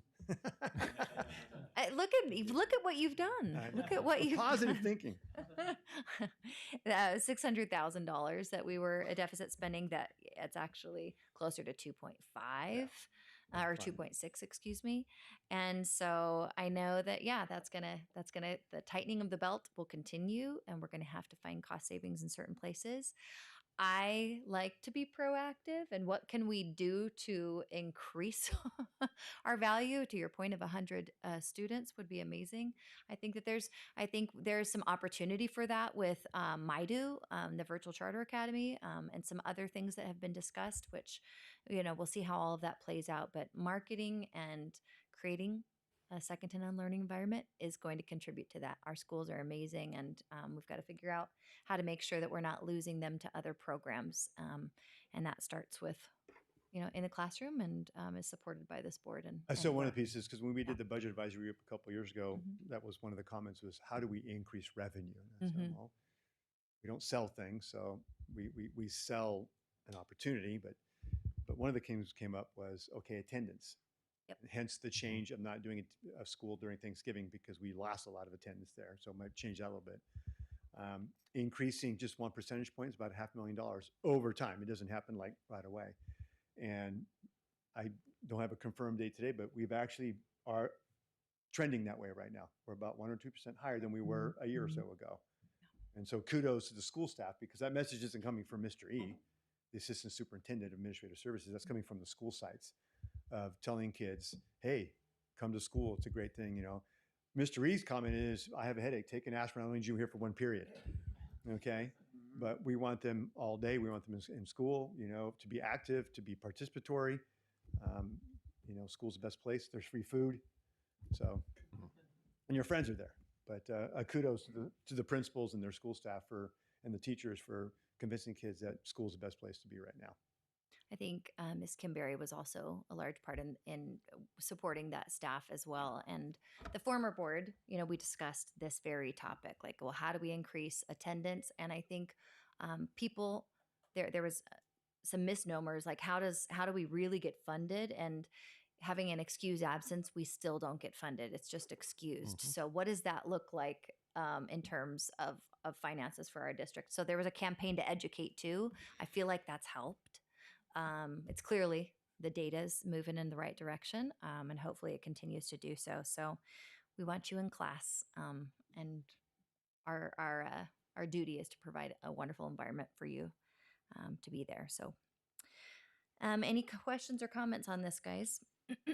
Madam President, do you mind if I Oh, throw out a couple please, things? please. So when I first got here, one of the first things I had Peter and his team do is print off last year's budget, because I knew I was going to find all the answers in there. And we tore through basically all of the services that the district subscribes to, which are all utilized. I kind of thought we'd see some dead weight there somewhere in this. I want to say it was $12 million that we would find something, and we just couldn't. When you look at a 5-year history of our utilities, they've all doubled. So if we looked specifically at PG&E, which went from just over 700,000 to 1.5 million in 5 years. We also have an assessment of AB 218 claims. Now that's the sex abuse statute that says, you can file a sex abuse claim going back to any time in history against a school district or any public agency. We're in an insurance pool called SELF, along with roughly 40% of the school districts in the state. So every time LA Unified settles a case for $85 million, we're going to pay a chunk of that, because it's, one for all and all for one. Our assessment last year was $200,000 roughly, and this year it was $400,000. AXA estimates there are roughly 30 billion in claims out there. So this is starting to show up in the news a little bit, because this is becoming a massive problem for all school districts. Like, these are budget breakers at this point, especially, the district I came from. It was 5 years of assessments that doubled every single year. Obviously a much smaller district, but went from 10 to 20 to 40 to 80. So I guess it was only 4 years. So those are things that are out there on the horizon. And when we look at the unrestricted side of the budget, we spend 82% on personnel, and superintendent school tells you that that's not bad. But right now we're incurring so many costs out of our control, i.e. PG&E and AB 218, that 82% is now high. And so I bring this all up just to kind of bring your attention to this, that the unrestricted side of our budget is not good. And that budget committee's work is going to be critical for us to bring you recommendations so we can keep everything as far away from our students as possible and still offer the world-class second to none education that we're going to do. But we do have some tough decisions coming. So just wanted to pour a little reality into the meeting. Yeah, if you remember, and thank you, Superintendent O'Malley, because the cases you end up losing, that's what the self pool is for, to pay it off. The problem is when you've paid $500,000 over a 5 or 6 year period to supplement that pool, you may not see that money back, even though there's no case in your district type of thing, or if a case that was in your district got settled for a small amount of money. And every day we're hearing a case, or every other day, there was one down south again. It was $25 million. Mm-hmm. And the wording was basically just because it was from the 90s and there wasn't a lot of backup, so it seemed like the number to do. Yeah. And we can share, CSBA sends those out all the time. So not my words, those words. And so it's just that aspect of what we're dealing with. Yeah. That was never there 10 years ago. Yeah, no, I think we're all tracking the issues with PG&E, and thank you for bringing that to our attention. It's an issue that Superintendent O'Malley shared with me a few months ago, and that may be impacting our district, and I've spoken with our assembly members' staff about it. I can tell you that legislators do not want to touch that with a 10-foot pole. Obviously, people who have had something dramatic happen to them they deserve their day in court, especially if it's one of our students in a classroom. The insurance side of it, though, doesn't seem totally fair on our small school district's budget to be paying large portions of LA Unified's claims. I feel like that issue, and I don't want to go any further on that, but I would like to see what other insurance options we have, and if there's anything that could potentially replace that, where we're not in that situation. In hopes to have some cost savings and relief. Well, and just to be clear, I think Superintendent O'Malley, we met schools down in LA. LA Unified is self-insured on its own. The district itself, they actually took out a $500 million bond just to pay for theirs. Wow. So them as a district, but the outer parts of LA are part of that self thing. Okay. Peter, how does it look in terms of our enrollment, the degree that we're declining? I mean, have we started to stabilize where we're going to get more ADA coming in, or Well, what? it's hard to say, David, because when we look at, say, Auburn Union or Loomis, they predicted 40 to 60 kids higher, but that's from K to 8, not just 8th graders.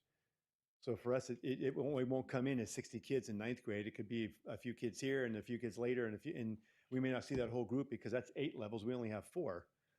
And so now when we shared at our counterpart meetings with the county office, there's no one really growing around here except Roseville and Roseville City. Mm-hmm. And we don't see those students. But Loomis and Auburn Union, Forest Divide gets excited when they get 10 kids. Mm-hmm. Well, that doesn't help us overall. It helps Forest Hill High School. But overall, 20 kids is not balancing it out for us. So since we're we're going to stay stagnant, but everything else is going up. So, when our costs are rising when our revenues are 2.3 and rising, but everything else is 5, 10, 15%, it's not keeping up. There should be some government subsidies with this PG&E situation. It's crushing districts, government agencies. Not that I want that on the back of anybody else, but it's killing. It's just absolutely brutal. I've had conversations with a lot of people about attendance lately, and I know the videos that Principal Zerwas makes are pretty awesome, and I watch them, and they always have great pieces of information about attendance to educate our students, and same with Miss Berry. I know Miss Berry being the former principal of Del Oro, she's also had a pretty great impact on attendance.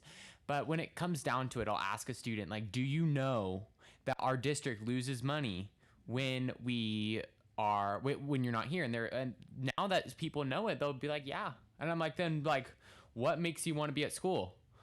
And to be honest, it's those people that are playing sports and they're like, hey, I have to be at school, the game day, or it's someone that's super involved and they want to, join that leadership activity at lunch. So I think definitely the increase of those types of activities now that thank you so much, Principal Zerwas and Mrs. Berry, for making us so aware of those information and data. But now I think it's up to the students who are not involved in school to be at school. Because I know that the ones that are involved, they'll have something at school and they'll say, I'm rescheduling that dentist appointment to next week now because I want to be at school. It'll be after school. I'm telling my mom I have to do that. So I think that definitely our problem in attendance at Del Oro lies with those students who maybe have not found that connection yet. And I think that that's where I'm hoping to bring more light onto those students at Del Oro.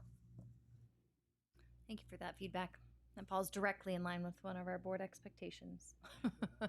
we want all kids to be involved and participating. All right, y'all. Do we have a motion on item 9.5? I move approval. We have a first by Trustee Underwood. Peter, excellent job. Yeah. Second by Trustee Jeffries. Any other questions or comments? Hearing none. Starting with Student Board, all in favor say aye. Aye. Aye. Board? Aye. All opposed? Motion passes unanimously.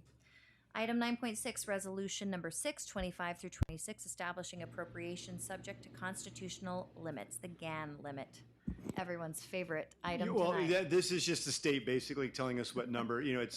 If you remember, especially the last couple of years, it's a way of making sure that if the state takes in too much revenue, they just can't go figure out where to spend it beyond the budget they have already done. And so they do that with school districts too. we're not in any danger because we're not getting an increase in revenue more than what we get. And so they just establish a baseline of that expenditure. And so that's what this resolution is. It's just acknowledging that number. All right, thank you. Do I have a motion? Motion to approve? First by trustee Duncan. And a second by trustee Jeffries. This is to approve item 9.6, resolution number 625 through 26, establishing appropriation subject to the constitutional limits, the GAN limit. Any questions or comments? Hearing none, starting with the student board, I'm going to turn that over to Superintendent O'Malley for a roll call vote. Starting with the student board. Aye. Trustee Underwood. Aye. Trustee Jeffries. Trustee President Spade. Trustee Duncan. Aye. Trustee Lake. Motion carries. Thank you very much. Item 9.7, resolution number 825 through 26, opposing Proposition 50. This is a document that I brought forward. This has been an interest of the community and in collaboration with other trustees in our area.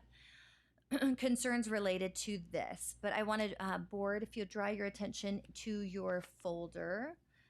Trustee Duncan submitted some possible revisions, so I'd like you guys to kind of look at that as we are going back and forth here. Now, I want to make sure I'm looking at this correctly.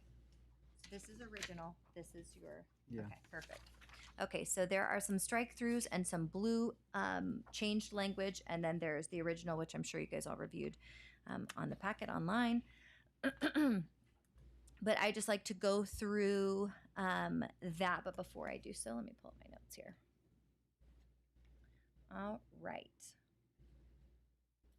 So I want to acknowledge, we talked about our board expectations. This resolution addresses the following expectations, which I'll go into a little bit later, but safe and supportive schools. Our schools will foster environments where every student is safe, supported, empowered, and reach their full potential. Safety is a part of this resolution, and I'll explain why in a moment. The second is transparency and accountability, that we're going to lead with integrity, utilizing sound governance and business practices while remaining open, transparent, and collaborative, and accountable to our community. I just want to share that as a member of the Placer County School Districting Committee, so they call it the Placer County Committee, but essentially I sit on a body with a number of trustees and some who are unelected but voted into that position. To review the maps, the trustee by trustee area maps, and also school district boundaries for our county. And I've participated in a number of hearings on behalf of that committee and with that committee for 4 different school districts who's brought maps forward, and then additionally, our district went through this process last year as well. It's a lengthy process. It requires multiple public hearings, posting of the maps so that we can receive community feedback, etc. In that case, the state requires 3 public hearings, 21 days for public review before a final adoption, and assuring that local control remains with our families and educators and not outside of our community. As a school board trustee, CSBA often reiterates local control, local control, local control. This proposition is removing the local control and the local panels that have been the steward of this in hopes to avoid gerrymandering, right? Some argue that the school board should not act on Proposition 50. I've received a number of emails opposing this. I've also received communications in support of this measure, claiming that it's a partisan issue. However, under Education Code 7054 and our board bylaw 9000, role of our board, item 5, we are charged with providing community leadership and advocacy for our students, district's educational programs, and public education at a state and national level.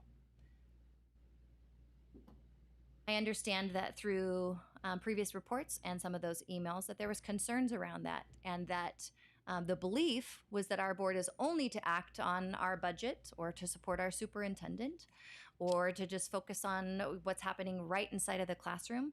But when things outside of our district are going to impact our district, it's our duty as a board and as an elected body to advocate on behalf of our community, our students, and our constituents.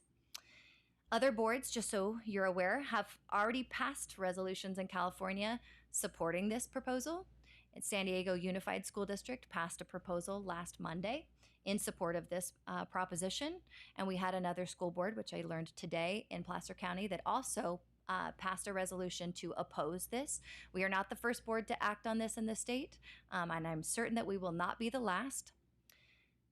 And I'd like to say that my belief is that we must oppose this proposition, which dismantles the voter-approved independent redistricting commission. And I sit on a similar commission, and I think it's vital. While California leaders have criticized partisan map drawing in other states, and I'm not going to waste our time on that, this process moved very quickly and had unintended consequences. Prop 50 sacrifices fairness, and potentially, I've heard numbers swinging, although our resolution mentions around 200 million. 200 million for this. Now they're saying it could be upwards of 300 million amid a budget deficit. Those funds could be used for educational purposes, and they should be. They should be supporting local education agencies like ours. We just had a very grim report on our finances. Furthermore, this proposition also distracts from Sacramento's failures, misallocating funds while underfunding education under Prop 98, which is a constitutional mandate for the funding of our schools for the second year consecutive, have not appropriated the proper funds for education. 2 years consistently. That ensures safer schools through accountability, and also neglected Prop 36, which ensures safer schools through accountability for repeat offenders. So we didn't fully fund education, and we also didn't fund a proposition that the voters voted for, which is acknowledged in our resolution today. Safety and our finances for our district. So with that, and I know we're probably going to have further discussion, I'd like to review the amended report as well. But I think it is important for us as our local body to exercise our right to protect our local control and demand fiscal responsibility. And so I would recommend that we support this resolution. If you'll go ahead, I don't know, Des, do you have the, beautiful, great. Before we take public comment, I'd like to go through some revisions. Do you want to do a quick count of that? Perfect. Perfect. Oh, great. So it's up there. Beautiful. Oh, thank you. Okay, great. Thank you, Des. I appreciate you posting that. Oh, great. There are copies made available to the public if you'd prefer to go through it as we do. Even though it's up on the board, it might be easier for your eyes. So feel free to go look at that. So with that being said, the amended version, we're going to just go ahead and read through. Board Resolution Number 825 through 26 in the matter of resolution opposing Proposition 50, whereas California voters have consistently affirmed their preferred process for redistricting should be transparent and nonpartisan, beginning with Proposition 11 in 2008, which establishes the Citizen Redistricting Commission for Legislative Maps, followed by Proposition 20 in 2010, expanding that authority. Thank you. And this one, I'll come back to it. Thank you. Expanding that authority to congressional districts, and whereas voters in 2010 rejected Proposition 27, which sought to dismantle the independent commission, and whereas the Proposition 50 seeks to undermine that voter mandate by revisiting an issue that Californians have already decided will require a costly special election projected to exceed $200 million at a time when the state faces a multi-billion-dollar structural deficit and it is drawing down emergency reserves. And whereas the state has failed to fund other voter-approved measures, such as Proposition 36 in 2024, which passed with a 70% support, raising questions about funding priorities. And whereas California's educational system continues to underperform with low literacy and math proficiency rates, stalled evidence-based reforms, and significant public dissatisfaction according to PPIC surveys, suggesting that time and resources should be directed toward improving outcomes rather than a costly special election. And whereas school districts in Placer County fall under the umbrella of Placer County Office of Education, which benefits from consistent representation and streamlined communication with a single congressional district, California 3, but under the proposed maps would be split into, and there's another correction there, it's not 4, it's actually 3. Fragmenting advocacy, increasing administrative burdens, and reducing continuity for local education policy. And whereas splitting Placer County across multiple districts threatens the ability of smaller and rural districts to be heard. For the record, we are a small district. We are a small district. This lessens our voice. Find my spot.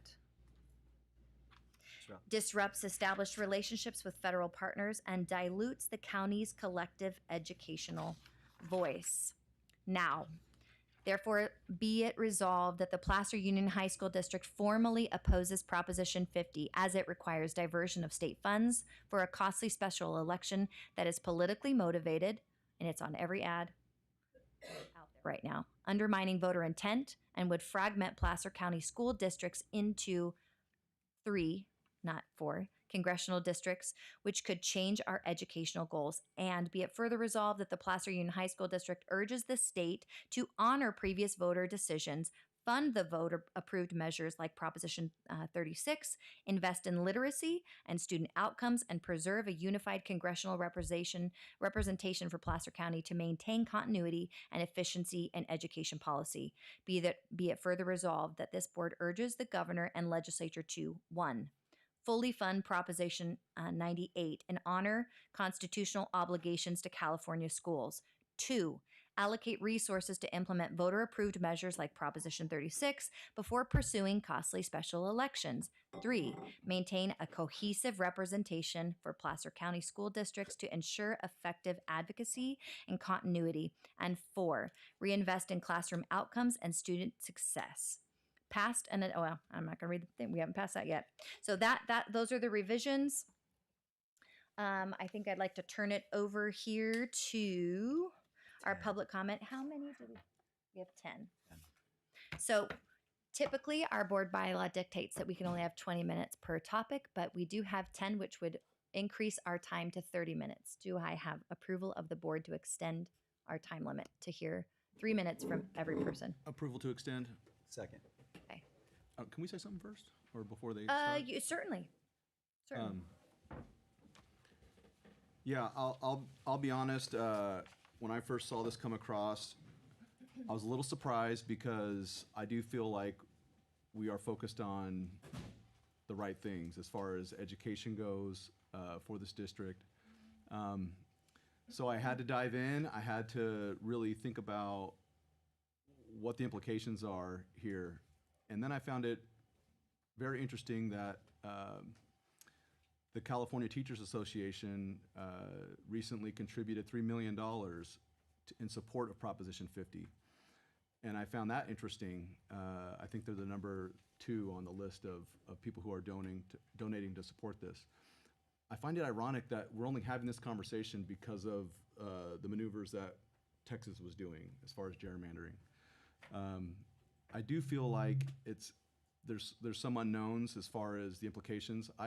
I'll be honest, I expect this measure to pass based on voting history. I'll be surprised if it doesn't pass. But I don't support it because I feel like it is a misallocation of priority. I feel like it's posturing based on presidential election aspirations. And it is, those are just my feelings. And I'm 100% with those that feel like we should be focused on education because I feel like we are. But we also have to respond and we have to represent our constituents. So that's all I got. Thank you, Trustee Lake. Would any other board member like to say something prior? Yeah, I'd like to say something. Please. When I saw this on the agenda, I was really shocked, to be honest with you. Our role as a trustee is to provide and focus entirely on education, other than budgetary issues, et cetera. What can we do for kids? We are not a political entity. In fact, in the educational, in California, it is illegal to take a position on any ballot measure that goes before the public. It is illegal. That set aside, our role is education. Our role is not politics. You know, this really has upset me to see this on the agenda. I wanted to have it pulled off the agenda because that's not what our focus should be as a trustee. So I just wanted to say that I am really upset that I see this on the agenda. Thank you, Trustee Underwood. Would any other board member like to speak before we go to public comment? Will I be able to speak after I hear the public? Sure. Okay, perfect. Yeah. All right, let's take it away. Sandy with no last name, you are going to be first, followed by Matthew Oliver and Mark Wright, and we'll go to that point. We will reserve Sandy. Thank you. I'm glad that you knew who that was. All right, Matthew Oliver, followed by Mike Wright, and then Sharon Verregan. Bless you. And bless you. We're going to go ahead with Mark Wright, followed by Matthew Oliver. Thank you.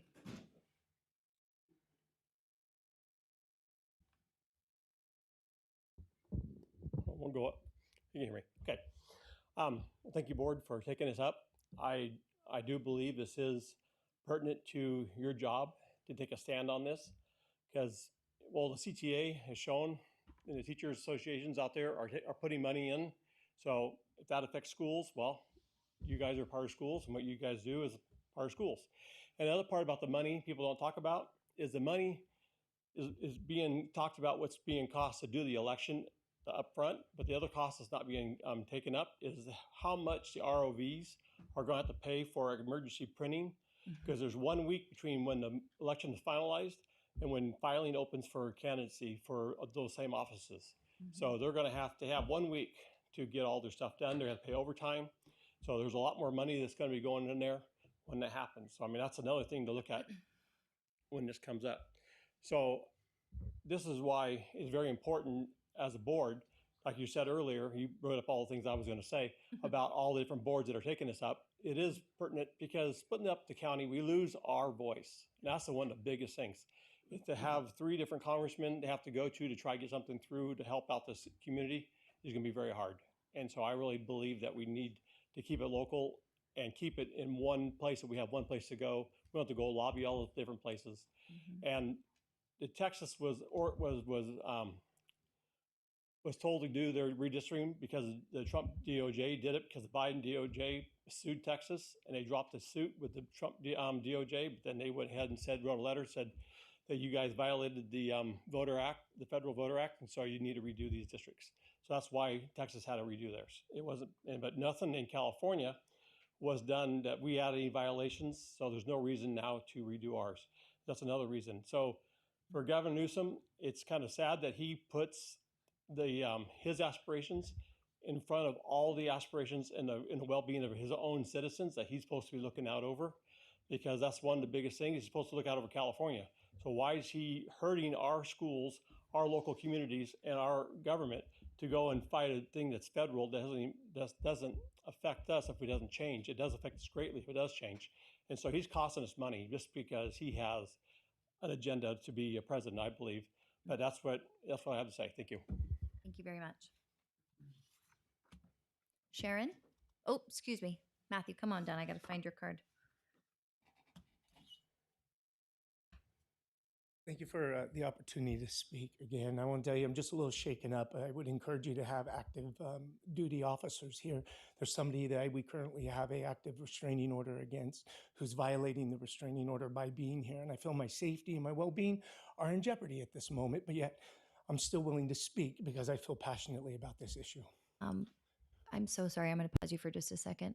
Do we have law enforcement here? Yeah, if we have a restraining order and it's being violated, would you please? I'm here with my son and I feel threatened, and we have an active restraining order. Thank you. Thank you. I did want to take a moment when the student leaders have just done an amazing job. I've been beyond impressed. I was also extremely moved by Trustee Spade and Trustee Duncan, your words tonight, you showed something that the Placer Union High School District hadn't seen for many years, which is true leadership. And you've been showing that, and I'm just so honored. And right now, what you are doing is showing leadership. You are continuing to show bravery right now and doing something that a lot of districts had done for a while, which is partisan politics. Right now, you're showing that our kids matter, that our community matters. And right now with Prop 50, it was shown tonight through multiple reports and statements. What's going on in our city, what's going on in our county, and what's going on in our state affects our school district. From PG&E, I was honored to be a part of a group, Stop PG&E, that we formed to start advocating with our cities and with our legislators to stop what they're doing that's hurting their constituents and hurting their own school districts. And right now, what you're doing is you're showing that Prop 50 is going to be lumping us in with, if it passes and if this vote goes through, it's going to be lumping us in with Sacramento, who has completely different needs and priorities than what we do up here, which what you said is a small school district. We're seeing it in just what happened with the insurance in LA County and what's happening with those lawsuits. And what you're doing is saying what happens really affects, and anybody, there's not a single one here who can say that passing Prop 50, this ability to clump us in with Sacramento, isn't going to hurt us, isn't going to affect us and damage this community, this school district. And right now, advocating for our students and advocating for our families, this must be a priority. So thank you for showing leadership. And something that was said earlier, I just want to harken back to. This isn't everybody in your district, and you represent that entire district. And so tonight you're going to have voices on all sides of the issue, but thank you for continuing to show up and represent the entire district. Appreciate it. Thank you. Thank you. Sharon, followed by Emily, I apologize if I mispronounce it, Emily Gaber, and then Danny Cartwright. Sharon. Welcome back. Thank you. I want to start by thanking all of you for all of the time that you devote to being board members. It's an unpaid position, and sometimes we forget to thank each other and acknowledge the hard work and the dedication. And it's not on the agenda, but a huge thank you to this lady, and I'll try not to start crying. Integrity, professionalism, commitment. She changed Colfax in ways that I could go on and on about, but it is devastating loss for this district. Thank you for everything you've done. Okay, 250 here. You're going to hear a lot of arguments, I can tell just by the faces here on both sides. And what I want to do is step back and say you are opening Pandora's box by getting involved with this, because no matter how you frame it, this is a partisan issue. It's in response to a partisan issue. Like David said, your job really is to set the goals for the superintendent, evaluate him, keep us fiscally on track. And if you start getting involved in this, think about other propositions that come up. I don't remember this board getting involved in Proposition 35, the healthcare funding tax, which is way more expensive than this. And you could argue, well, that's not connected to kids. It is. Everything is connected to our children, and we are tasked with looking out for the well-being of our children, providing them quality education, equitable education. If people want to go someplace where there are certain ideologies that are subscribed to publicly by board members, they can go to private school or homeschool, and that's fine. Hey, we live in a country, you can do whatever you want, but this is public education. Part of what you're tasked with is being apolitical. I know I talked about this last time, apolitical, and I know it's framed, and I read how it was framed. You could certainly get counterpoint on this, but the bottom line is it's a partisan issue. And I am very concerned that you're opening Pandora's box here. I want to see you focusing on the here and now, getting our budget together, what's best for our students right now. This is a slippery slope that you are launching on by doing this. I am urging you, oh, by the way, I wanted to respond to you about CTA. CTA is a statewide union. Okay, it's different from this, so they can put $1 gazillion into it, and it's not the same as this. Do not pass this resolution. Do not get entangled in partisan issues. Save that for your personal lives. And if you insist on pursuing, get clear direction that can somehow show this group that this is a legal action that you're taking. Thank you. Thank you very much. Emily, followed by Danny Cartwright, and then Cameron, I believe, Bennett. Well, I just want to thank you for your time and allowing me time to speak.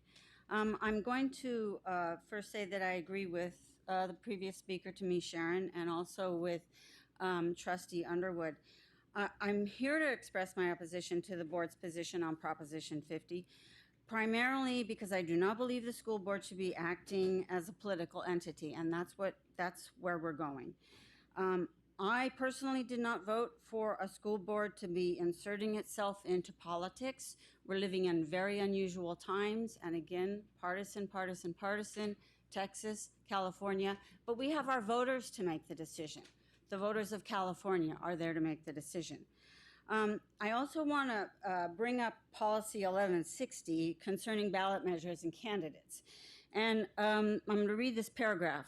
The board's position on a ballot measure, including any resolution, shall be publicized only through normal district procedures and consistent with regular district practice for reporting board actions.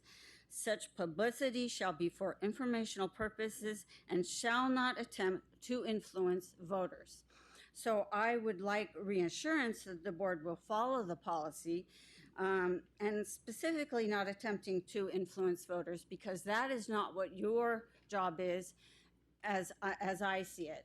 So I appreciate the time that you put in for the students, but I do not appreciate the idea that you are going to insert yourself into politics. And, I just want to reinforce what Sharon said and Trustee Underwood and support their positions. Thank you.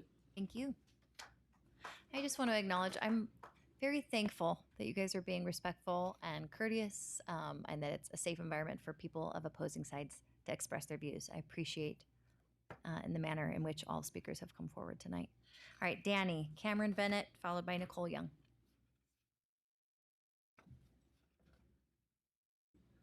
Madam President and members of the board, I appreciate the opportunity to come to speak before you as a father of children who will soon be entering as students into your district in a few short years.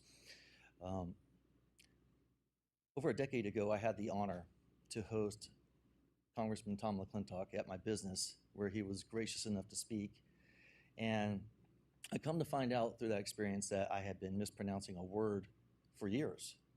I'd been saying gerrymandering, and Tom, being the consummate historian, corrected me and told me that the correct pronunciation is actually gerrymandering. And he went on to explain.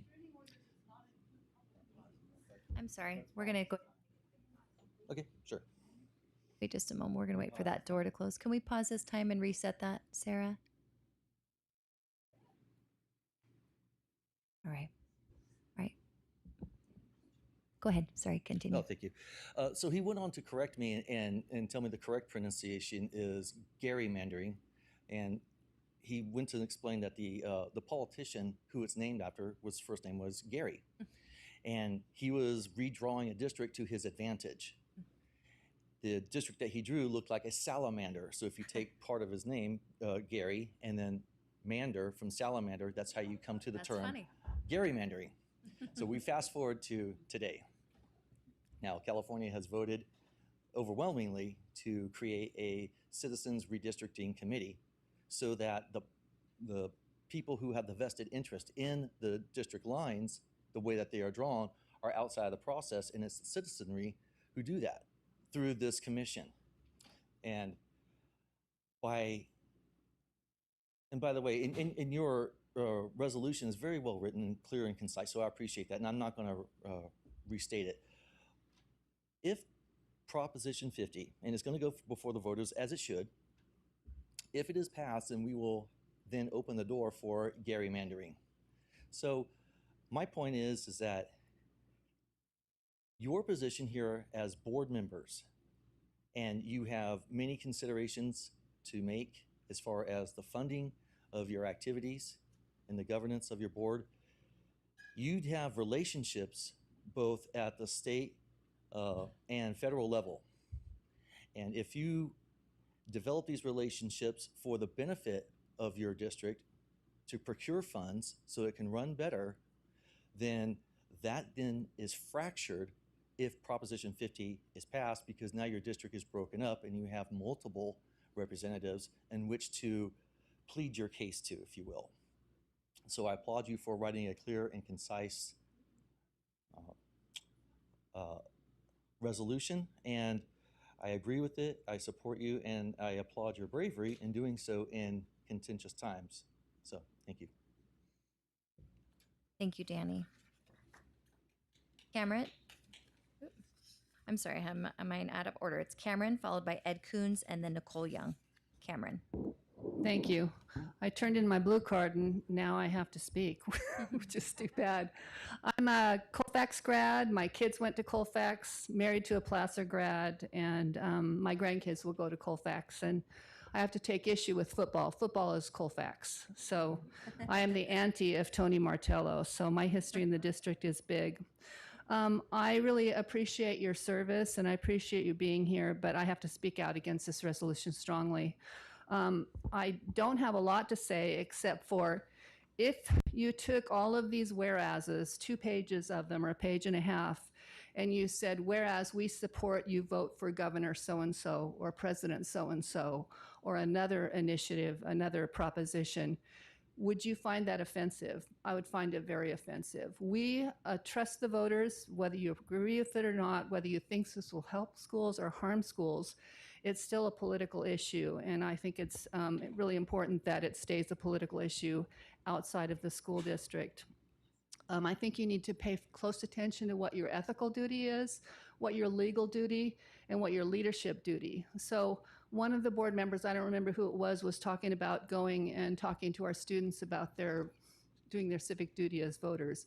I would hate to think that one of those board members would be telling our students how to vote. I don't want you telling us how to vote either. And you could be absolutely right or you could be absolutely wrong. Proposition 50 may be bad for schools, it may be good for schools, but it is not your role to tell us that. And I think you're making a huge mistake, and as Sharon said, opening a huge Pandora's box. Then do we begin to have resolutions telling us who to vote for Congress people and government?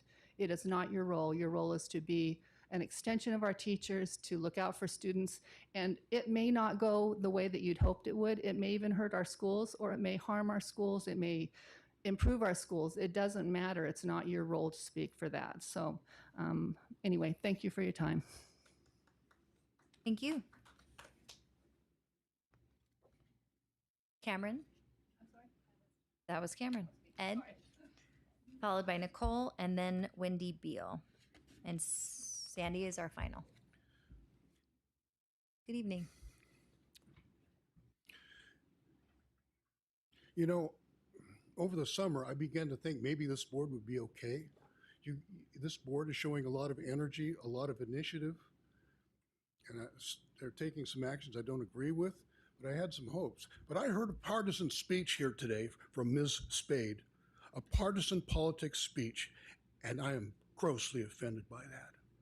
This is not a place for partisan politics. Dr. Lake, I heard you say you don't support Proposition 50. Fine, you have that right.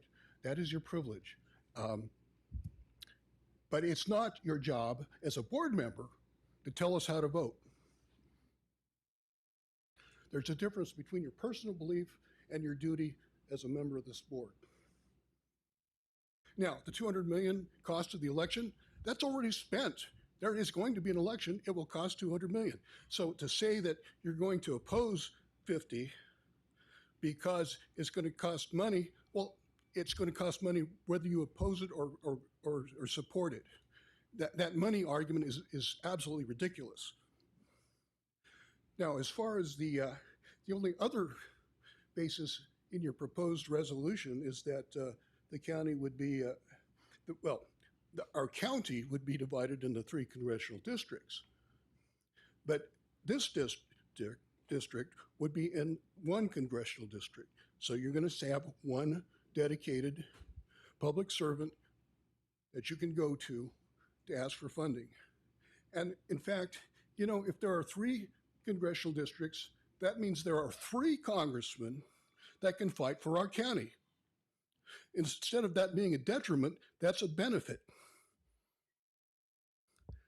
Now, don't let this board be a platform for right-wing politics or left-wing politics or any kind of politics.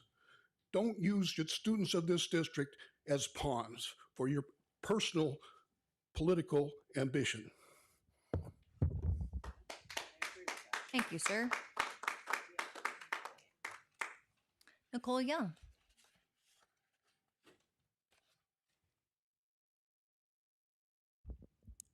Thank you. I've heard it said that this school board shouldn't take positions on a statewide ballot measure, that it doesn't have to do anything with education. But the fact is, education groups already are.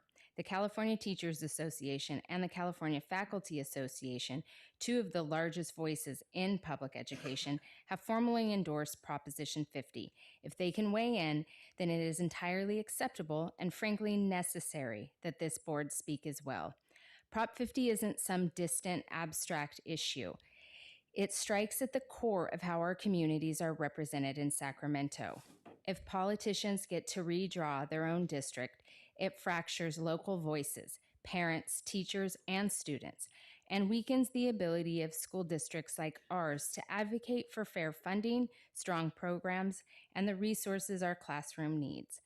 The board's mission is to represent the interests of students and families. That responsibility doesn't stop at the schoolhouse door. It extends to ensuring that our community has a real voice in the Capitol. Opposing Prop 50 is about protecting fair representation and, in turn, protecting public education. Thank you.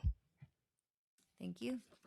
Wendy, followed by Sandy. And that is our last speaker on the books, unless there's someone else who is compelled to share something. The board will have to make a decision. Good evening, board.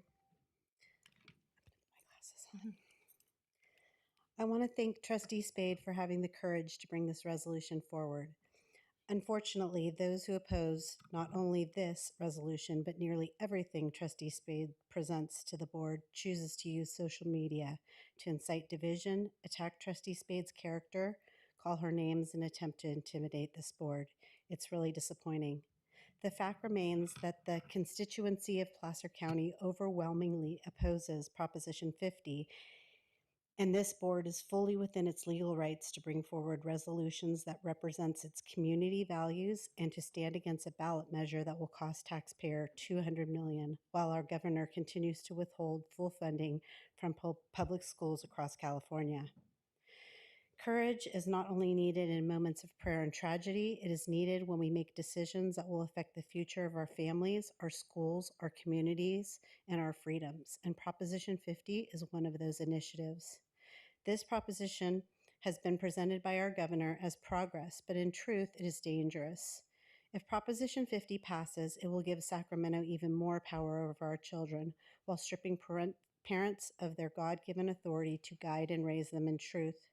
Proposition 50 will silence our smaller and rural communities by lumping them into large artificial districts where their voices are diluted and no longer reflect their local values or needs. The supermajority in Sacramento is already affecting local control. If Prop 50 passes, it will silence Placer County completely. The language of Proposition 50 is designed to sound compassionate, but behind the words are policies that will erode parental rights, weaken accountability, and entrench the very ideologies that are harming our kids. It is also unconstitutional, stripping away the redistricting process that our state already voted for and replacing it with a system that silences local voices. Voting yes would be saying yes to a bigger government, wasted dollars, and a loss of local control.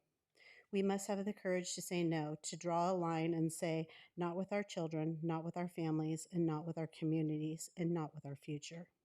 The money wasted on this special election should be going directly to our students, especially when the governor has already withheld full funding from our schools. Instead of investing in classrooms and supporting teachers, these resources are being wasted on political games. I urge this board to vote yes on this resolution out of courage, courage rooted in Christ, who calls us to protect truth, to protect families, and to protect the next generation. Thank you. Thank you very much. Sandy? Come on. Well, I think we'll go Sandy, and then feel free to come up, and if you wouldn't mind giving your blue card to Des, that would be great. Thank you. Welcome. Good evening, board. My name is Sandy, and I am one of We the People. Thank you so much for allowing me this time to speak to you. Thank you so much for agreeing to be servants of the people.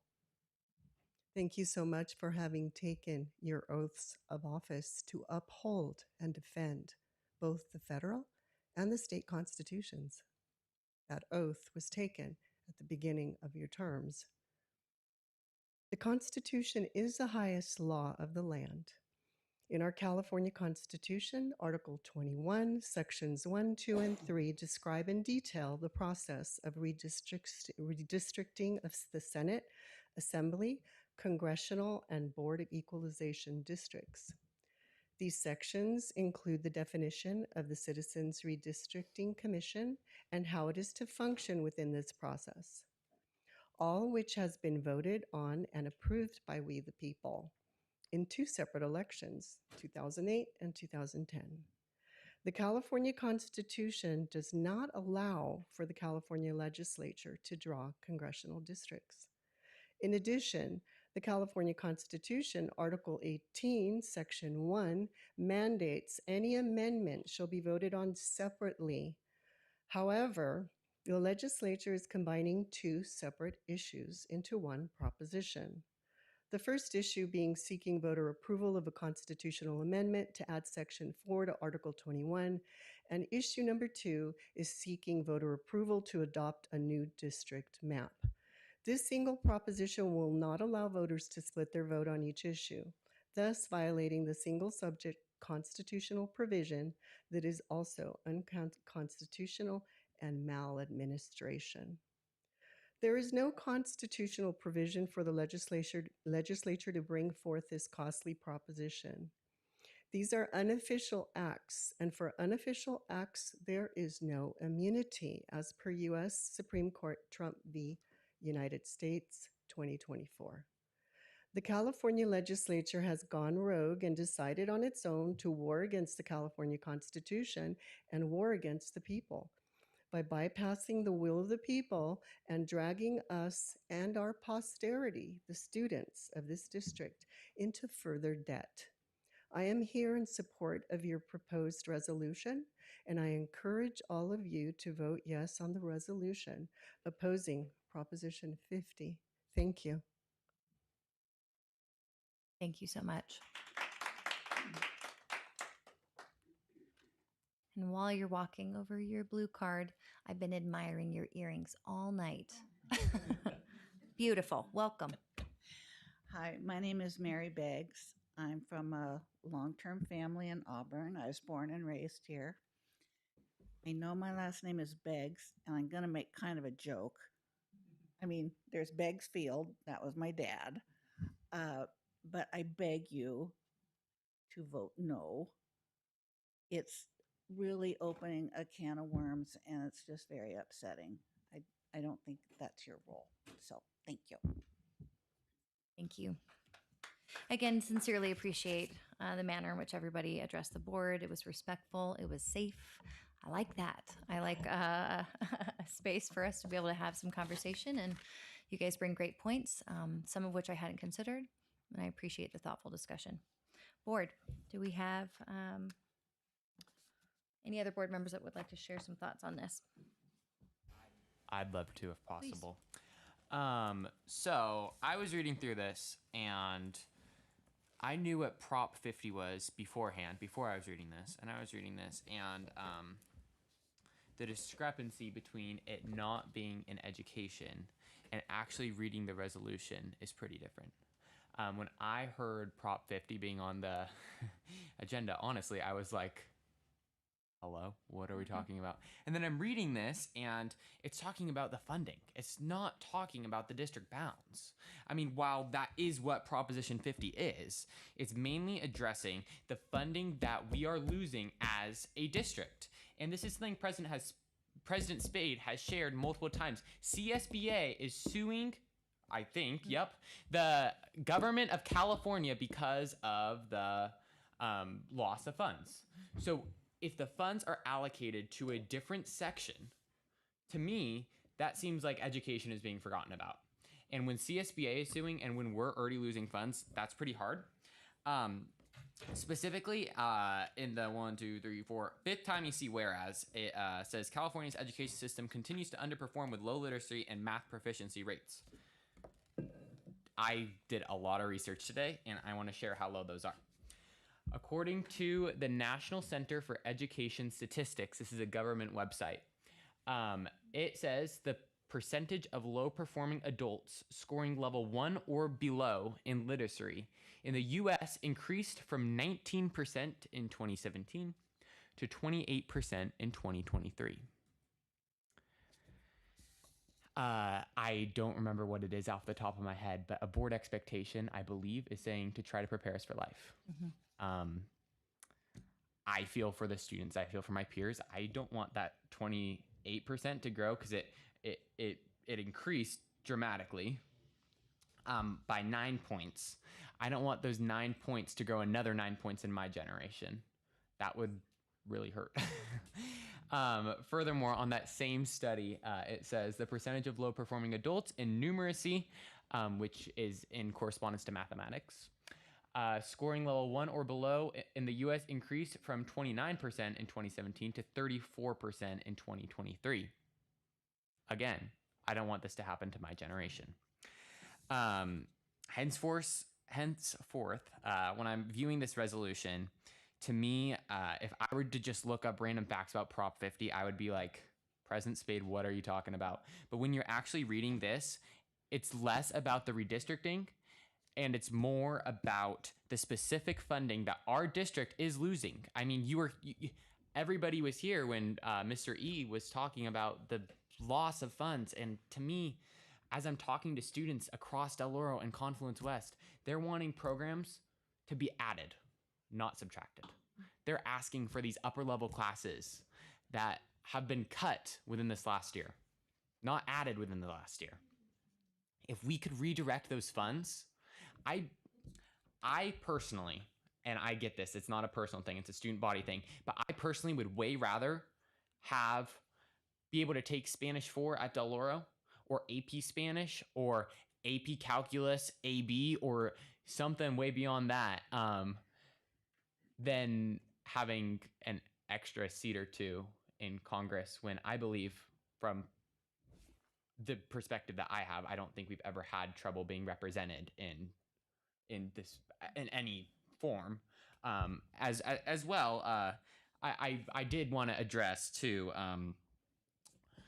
Something was brought up about President Spade, and President Spade, this was in my student board report, and I realized it was too long, so I cut it out. But now I want to put it back in there because I got to walk around Placer High School with President Spade, and I wrote this. I said I feel like I was walking next to a celebrity, and this was because the wrestlers were all hyping her up like crazy. I feel like there was like a mosh pit around here. They were like waving and high-fiving, and it was crazy. I paid them for that. Oh, gotcha. That explains it. No, but seriously, President Spade has such a good impulse on what's happening in our district, and she's been at Del Oro, and I trust her that these will not be taken, that these matters are taken seriously. And I've been able to check in with a few students today, and their thoughts that they shared with me, they don't really know about what Prop 50 is. I don't think most students would. But, I'm telling you, they want the addition of programs. They want the addition of programs.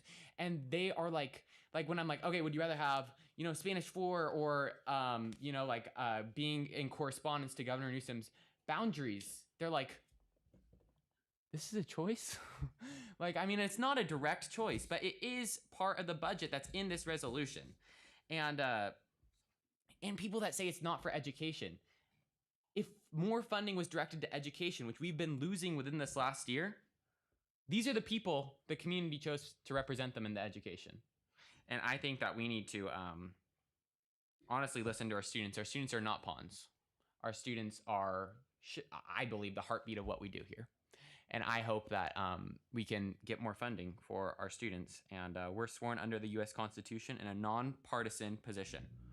But at the same time, we're also local elected officials. We are not, but you guys are.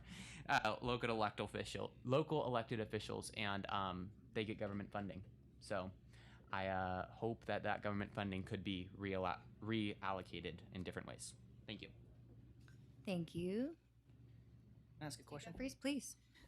Can you, Trustee Spade, can you address the legal concerns that were brought up? Yeah, no, I'd love to. And even up here with Trustee Underwood and some comments from via emails and public comment tonight. We are well within our legal and ethical, like a very firm foundation. This document has ran through legal. I understand that it may not please people, some people, but it's within our rights and our duties as a trustee. The board took a position on a proposition last year. This is not new. We have passed resolutions even with the previous board opposing or supporting other bills that were going before our legislature. And so, no, this has been vetted. Superintendent O'Malley, can you speak to that, please? Yes. So when we first got the resolution, we immediately shipped that to legal counsel, who provided feedback, and those edits have been made. There's been just a couple little changes since then, but yes, this has been vetted through council, and we're still following their advice the best I can determine. Trustee Jeffries? Yeah, I would like to make a couple of comments. First, I want to thank everybody that came in and spoke tonight. I think it's really, really important to have a platform for people to come in and express their viewpoints. Super, super important. And I know it takes time. It takes, to some degree, courage to do that. So I appreciate everybody that came in and spoke tonight. There's a couple things that, as people were speaking tonight, that stuck in me or in my head as I was hearing it. So one of those things was everything affects our kids. I think Ms. Verricken mentioned that. And I agree. Proposition 50 would affect our kids in the ways that Trustee Spade outlined earlier. So that brings up a great point. Another thing that was brought up is that we shouldn't be inserting ourselves into politics. And as I kind of explained earlier today in our special board meeting, whether we like it or not, most of the members of this table, we're politicians. We are local elected officials. Politics is what we do. Do we have an obligation to make good, sound decisions for our students, our community, and our constituents? Absolutely.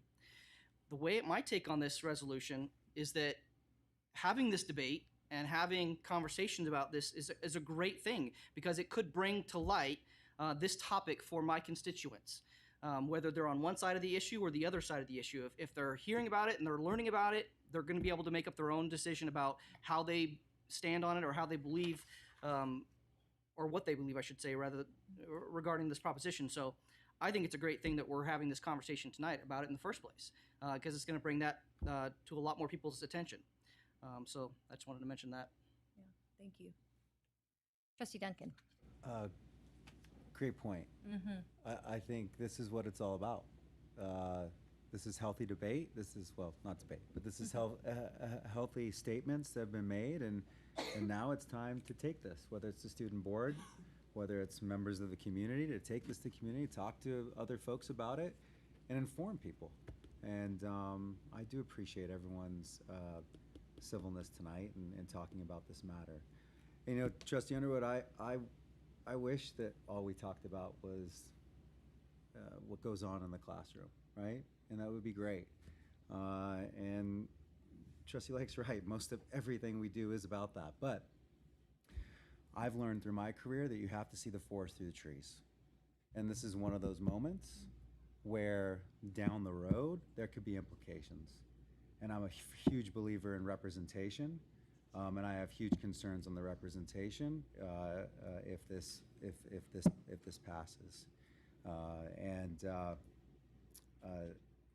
It's important to make sure that those that are representing us understand our educational goals, and advocate for us in Washington with those types of goals. So thank you to the board too, and thank you to President Spade for. This is an interesting day, right? It'd be really easy to call this in and hope we get be done by 6:30. And but I know across this board, the hours and time that goes in to reading and in being educated, and so I appreciate you bringing some things up that maybe a lot of boards wouldn't go for, and because of that, I think we got better today. So thank you. Thank you, guys. I wanted to go over a couple things that stood out in the comments too, just because, like you, Trustee Jeffries, there's certain things stood out. One of which was the same. Ms. Verakin's comment about everything is connected to our children. Everything is connected to our children, and she's right. You're right. Everything is connected. Another individual had mentioned that maybe this is going to hurt our schools. Maybe it's not. Maybe it is. Maybe it's not. It's my belief that it is going to hurt our ability to advocate, and that is one of our roles as a board. Another comment was made about staying apolitical. Unfortunately, things happen in our legislature where we have to take a stand on behalf of our students and our constituents. I think it's wildly inappropriate for our legislature to allocate, and you're right, Mr. Coons, we're not getting this money back, but it doesn't mean that we shouldn't say it's wrong.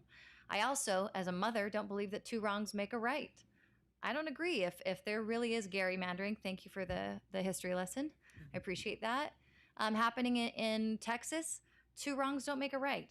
If we're doing it, we are clearly doing it for that reason. Our governor and legislature are clearly doing it for those reasons. Two wrongs don't make a right. I like to make that stand for our students. Not only that, but we're violating California Constitution. And I repeat, this is well within our rights in the law. We can absolutely take a position on a proposition. In fact, when we believe compelled to do so on behalf of our district, we have, I believe, the responsibility to speak up and advocate on behalf of them. We are not the first board to pass a resolution on this. And I'll throw it out there, speculative. I feel pretty confident in my statement that those who have opposed this may support it, who spoke tonight. Those who support us opposing it probably oppose it. It's probably the case, which means that this is a partisan issue, but it's important for us those who do not want us to pass this tonight probably want it to pass. So you don't want your board to take action on that. I can tell you that the community is with opposing this.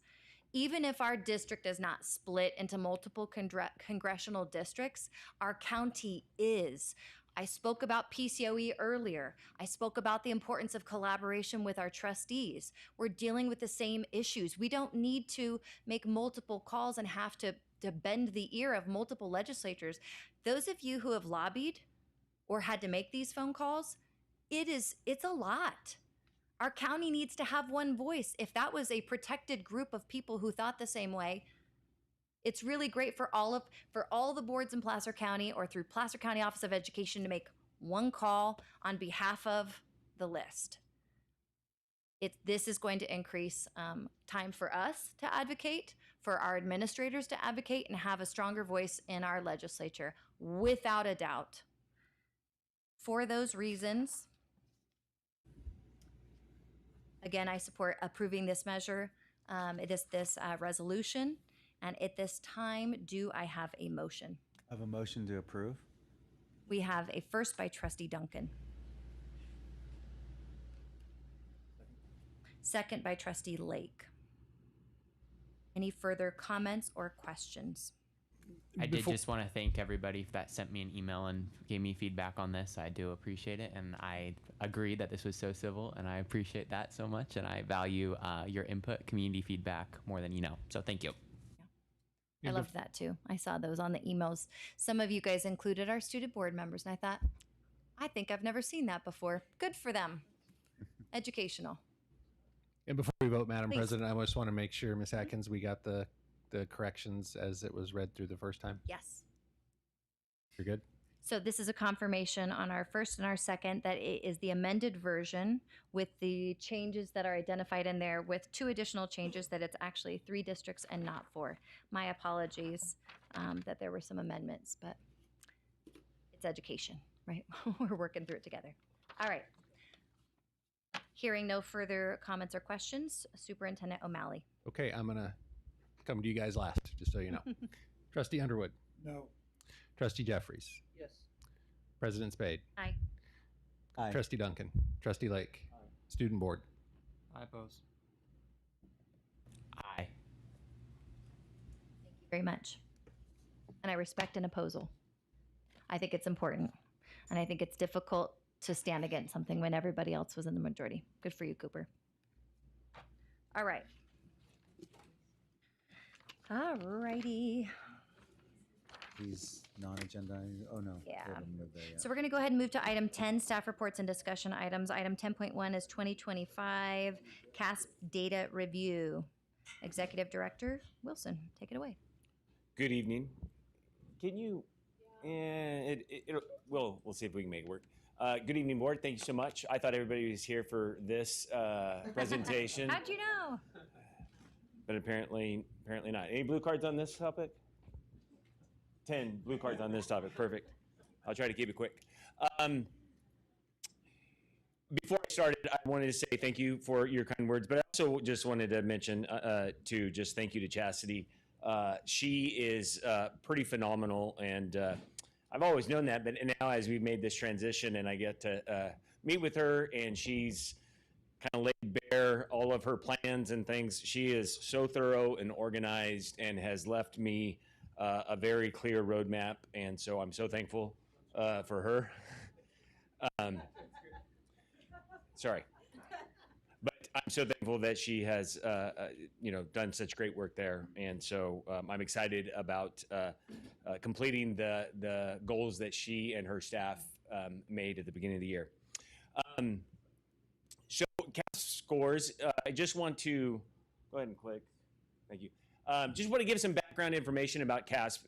The scores for 2025 are just being released. They're embargoed right now for public or for district view. Communities will get to take a look at them in a month or so. Just wanted to take this opportunity to share with you our scores. And I know that some of you are newer to the board, and just want to make sure that you understand some background to our CASP score and what they are. The CASP, also known sometimes as SBAC, you'll hear those are synonymous terms, was an assessment started for both ELA and math, and it was adopted under ESSA, and it's connected to Common Core. We used to have CST or STAR testing for quite a while, from No Child Left Behind all the way up until the Obama administration. And this got brought in, and so it was a test that was designed not to test individual subjects, but to go a little deeper, a little broader in ELA and math. Grade levels tested are 3rd through 8th, and then it skips 9 and 10, and then we test juniors at the high school level. There are 4 levels that a student could get for each side. It's not met, nearly met, met, and exceeded. I believe met and exceeded will be changed pretty soon. I think in the next testing year, it'll switch over to some other, proficient or some other. I forgot the exact language, but that'll be changing. We usually discuss these test scores and the percentage of our students who were either met and exceeded together. In high school, it's harder to really target students and analyze the cause. This is autopsy data, and we get it, and we pour over the results and try to identify trends or some other variable that is a key component of our results. But it's hard to really narrow down those issues. One of the biggest variables that we have a harder time controlling is probably one of the most important, and that is student motivation for taking the test. When the SBAC or CASP first got introduced, it was tied to something called the EAP, which was an early assessment program for college. And it had a little weight for the students. If they scored well, they wouldn't have to take entrance exams or placement exams to go to junior college or CSUs. And so there was a little weight that we could kind of say, hey, this is important to you because this isn't, you're not going to start out at, a lower level math course or a lower level English course. You can go straight into college and start at this course. Well, they took that away. They took away a lot of the remedial classes or all the remedial classes at junior colleges and universities. And so it's left us with begging the students to try really hard. Or giving them a lot of incentives. So each one of our sites has a different incentive structure, which, it's got its pros and cons by providing this incentive structure. The administrators kind of work with the teachers to say, hey, how can we get our students to put their best foot forward, especially since it's, sort of reflective of us as a site or a district. But it's still one of probably the biggest challenges is making sure that the students are motivated to do their best. They come to school. It's it's probably a test that we give over a couple of days because there's 2 sections on each ELA and math portion, and we've gone through a lot of iterations. I could tell you every administrator here has done something where we test in a big, large room. We test in small rooms. We test with teachers that the students know. We do all sorts of things to try to create the environment to where students come to school and they try really hard on that day. And sometimes I think we're more successful than others. I know my daughter just took the test last year, her being a senior this year. And I said, how'd it go? And what was the feeling? And she had commented, I'm not saying everybody said this, but yeah, people don't really care about the test. They just, kind of go through it. And it's hard for people at the sites, administrators, and I was a testing coordinator at one time, who put so much time and energy and effort to go like, we really want to make sure that these test scores are reflective of what our students can do and know. And sometimes it doesn't turn out that way. So that's a little background information. Any question on that portion of it? Yeah. What have you found has anything surprised you on what has worked more effectively than other methods? I think it's a year-to-year basis. I would really, because I haven't been out at the sites individually talking to teachers and students, but I do think a couple things has played a big role. A lot of times it's connecting that teacher with the student that's in their class as a proctor, because they have that relationship with them, and that feels like it's can be a motivating factor because they go, oh, I know this teacher, and they're helping me and pushing me in that way. We've done some grade bumps that I think also pushes kids to say, hey, if I get this score in this class, I can get a grade bump in the on the tail end of that. So those have been some of the more. Am I missing any others? I know Del Oro's done some really creative raffle ticket things where, just by showing up and other things that or if they improve their scores, they can choose from a bunch of fun different items where the administrators wash their car. I think Mr. Zerwas got his head shaved last year. And so there was a lot of different things. So we're into it and we're trying to push the kids as much as we can. But it's still difficult to get them to really go like, this is really important to me. So, and I don't know if the student board members want to comment on. Yeah, sure, I can. We also do like senior parking spots, like at Placer, and there's only like so many spots, so you'll get entered in a raffle. There's also like kind of unique prizes like related to teachers. Like one was like Mr. Hayden will get you a Starbucks, or I don't know, like you can dump an ice bucket on Mrs. Hayden's head, or like that sort of thing. Yeah. Like very like unique to the teacher. They'll volunteer for it. Yeah. So. I don't know if what you feel about the overall student feeling about taking the test and how much motivation there is. Yeah, it's like when I was in my SBAC, it was kind of like, oh, yeah, okay, 5 kids were done in 5 minutes. But, yeah. Oh, and kind of the kids that are, in those higher level classes, they kind of know they can skate by with like a 4 or a 5. Or what is that out of 4? It's a 4. Out of 4. Yeah, so it's like they kind of know they can skate by, so they just kind of do the bare minimum. So, there is kind of a lack of incentives for certain types of kids. Yeah, for sure. I appreciate you saying that. Yeah. I know at Del Oro too, a lot of I hate saying this, but a lot of the really smart people will opt out. And that's what it's like the raffle. It's like, it's so great. But at the same time, if they got really great 8th grade scores and they're juggling SBAC, and if they're juggling, if they're juggling SATs and ACTs and AP classes. It's all in the same time frame. And I mean, I think that the students that do take it, I know you mentioned that it's with the teacher, and they love that. They're like, oh, I'm in Miss Miller's class. Like, yes, I'm so excited for this. But then there's a lot of people that do opt out because they have so much on their plate at a time. So I think that there is a lot of motivation for the people that do take it, but at the same time, the people that are not are generally those higher level students that are opting out. I appreciate that. Yeah. It's interesting feedback. What percentage of students opt out? Not very many, actually. We don't. Yeah. We have we try really hard because the state penalizes us if we don't have meet a certain threshold of it's 95%. So if we don't have 95% of our juniors taking the test, then we get penalized on our scores overall. They lower the score. So there are some opt outs, and it's fluctuated over the years. As Mr. Zerwa said, they only had 3 last year, but I do know that. We sit and look at all of the different variables. Some of them are also include, especially with like our math scores, when that kid takes math. So if they take it in the first term and they don't have a math class in the second term, and they're hitting, that test in April and they haven't had math in 4 months, that could be a challenge. We do a lot of analyzing, who was close to those numbers, kind of taking those students who nearly met. And it is kind of depressing sometimes when you look at those numbers and you go, man, if we had these 10 kids, if they got 2 more questions right, we would have gotten a much higher percentage. And sometimes it's that small in looking at that. And so I say all that just to say it's a challenging test and metric to sort of draw a lot of conclusions about the effectiveness of what we're doing.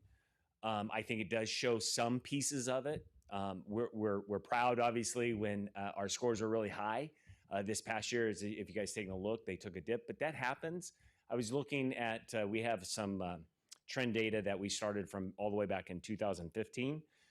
And there were periods of low years too, like where we came back and had pretty low scores. And some of that is also just the students that make up that class. I remember the 1 year at Del Oro, we got an 87% on ELA.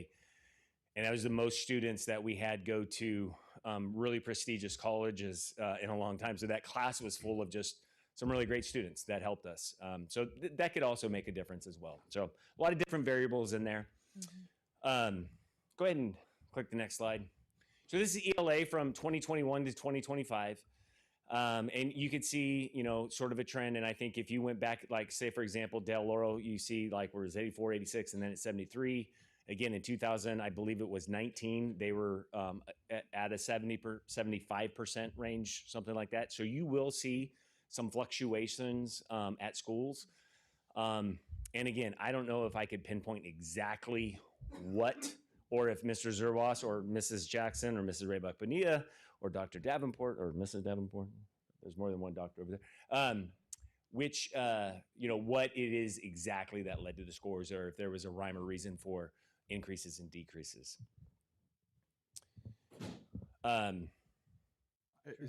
sorry. Go ahead. You go. Is there any indication that that there's a difficulty in questions that are asked? So the test is supposed to be sort of an adaptive test. So there's 2 forms of tests. There's the first one is supposed to be an adaptive test. So it starts out and you start answering questions, and as you answer, if you get them right, it goes up to another level of questions, so on and so forth. I haven't seen the actual blueprint of a test. And then the other portion is more of what we call a, what is it called? Performance task. Thank you very much. Performance task, where they either have to write an essay or do sort of a long problem in math. So they are hard. They are difficult questions. I think I've heard people say, like, I opened up the math and I got to question 2 and I would go, I didn't get it. And it kind of tanks their confidence in a hurry. So I would say it's a fairly difficult. I don't know. You guys might have thought it was easy. Well, no, this trend of, you have 3 sites all the same, basically the same score range. It's just interesting. Yeah. you know. to Is see- that 24, 25 school year? Or is that Correct. The now? red is 24, 25. Yeah, they took it in 25. Yeah. And also maybe like some other feedback. I think I don't know if this is the way they do it at other schools other than Placer, but I think what we do is we take like the essay portion first because it takes 3 or So 4 long. hours. Yeah. It's like at last year we like crammed the learning commons full of people still writing the essay. Yeah. I think in previous years one of our English teachers mentioned like they did it another way where it was like the multiple choice first and Yeah. then they took the essay and kids just didn't want to write the essay. Again, yes, administrators were always looking for different ways to do that. And so one of the things was like, hey, let's do the performance task first, get the hard part out of the way. So they're not exhausted with testing by, day 3, day 4, and then they just start bubbling in or answering it really quick, So I think all of those things are fair, just trying to, prepare for that for our students. Go ahead and hit the math. And again, it was mentioned earlier, I think, Emerson, you talked about this, about math scores overall. Math at the high school level is always lower than the ELA across the board. State average, the whole thing, it's always that way. They just had a report recently, I don't know if you guys saw it, about math test scores nationally, that they dipped quite a bit again. And so it's a problem that we talk about often. Mr. O'Malley and myself, we're talking about it today. Mr. Zerwas and myself, we're talking about it today as well. Mrs. Raybuck Bonilla and I were talking about it as I'm getting information from her. So it's an equation, pun intended, that's hard to solve. And we keep trying to find the right mix of instruction and resources and support, and we'll keep trying. One of the challenges that has been mentioned to our school, and I would have to look at data from all of the others, is I know that one of the things we talk about internally sometimes is the difficulty of the 4x4 block. Again, because sometimes these students are taking the test when they're not in those particular classes.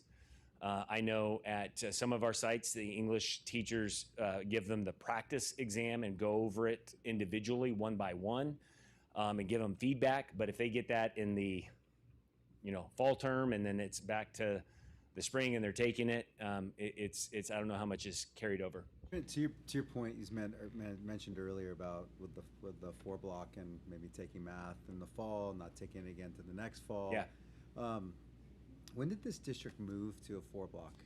That's a long story, but I believe Del Oro did it in 98-ish. Oh, so each site changed on Del Oro started it, Okay. and then I think in 2006, if I remember, 2007 So it's is been a long when time. it went district-wide, but it started with Del Oro like in 98. Yep. I have to always refer to my district historian, Miss Barry, over there. Trent, have we looked at front loading on the master schedule to try to get as many juniors into the math in the spring? So, well, we've also looked at trying to pinpoint the students that have maybe struggled in IM2 or those kinds of things and put them in the spring as well. Yeah. Okay. Yeah. Intervention pullouts. Yeah. Go ahead and click the next slide. This is just socioeconomic disadvantage. We have a gap there, just like every site. But I think we've made some progress in this, area over time. When we first started looking at these in the 2015, 2016, they were much lower than this. So it's been nice to see that we have spent some good effort in helping all of our students. Go ahead and click to the next slide, please. Same way with math pretty hard. And when you don't see anything for Forest Hill, the state has a reporting mechanism that if there's a certain amount of students, a small amount of students, they won't report the data. So that's why sometimes Forest Hill is missing data because they just don't have enough students to report. And this is district comparisons. And I didn't have the state, so you can see this is district comparisons for ELA, but this is compared to Rockland, Roseville Joint, Western Placer, and El Dorado. You could see that we're really competitive and we're right in the range, close. I was looking at our scores to some of the more, and I know our principals also take a look at their like schools to see where they're at. But we fare pretty well typically against our neighbors in terms of our student success on this test. Really well, which is interesting because Rockwell Unified, they're obligated 3 years of math, a lot more emphasis than our district. Yeah. And they're unified, so their math is pretty integrated from all the way to high school. It's vertically aligned much more so than really you know interesting. Our schools have 4 or 5 different districts bringing their kids to school. You'd think they'd be spanking, but they're not. Yeah. Go ahead and click the next slide. This is math. Yeah, that is. And they are, math is again, that's where we struggle a little bit more in the comparative part. And again, it can equate to a number of things: 4x4 versus 4x8, unified school district with a vertically aligned program. And again, just trying to identify what those causes are. Well, they are beating us in math. Yeah. CAS test is the California Science Test, first administered in 2019. Not a part of the accountability system yet. So those scores that we saw we play a part of our accountability system, whether we're designated for differentiated assistance by the state or comprehensive support and intervention or targeted support and intervention. And so the science test will, I think it's next year, but right now it's just being reported on the dashboard of our tests. The science test is interesting because it can be given to students at least once while in high school, where the SBAC or CASP is given to juniors only. You could take the CAST at any point. We typically give it to juniors, or we do give it to juniors just because they're already taking these tests. They've gotten the furthest probably besides seniors in their science curriculum, so we give it to the juniors. One interesting note too, each of our sites has a little different science pathway. And so I don't know how much that plays in the results of the science, but every site is just a little bit different in the sequence of courses.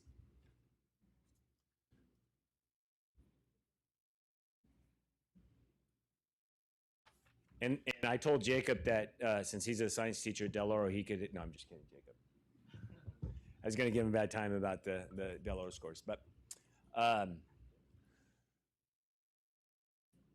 So that's the California science test. Any questions on that one? Trent, when I look at the years here on the scores, it seems like we were more competitive and closer to the other schools in 21 and 22. But in the last 3 years, our scores compared to the other schools have gone down. Yeah. So that kind of concerns me. Yeah. So I don't know. What would explain that? Do you think? Like I said earlier, David, I'm not sure I could pinpoint the exact thing.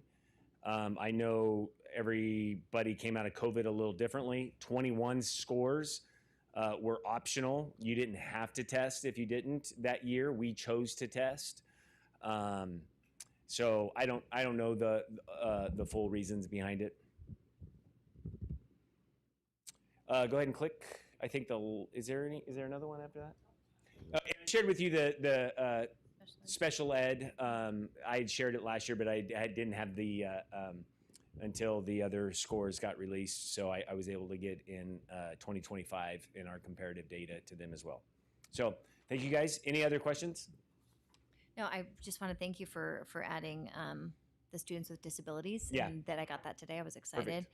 And there's been, on some of the elements, some improvement, some not. It's a mixed bag right now. bag. Yeah. And I think one of the things that we have been trying to identify in our discussion is what's the metrics that we're going to look at and really focus on, and try to help us identify some more predictive data to help us kind of get a better targeted strategic approach to this.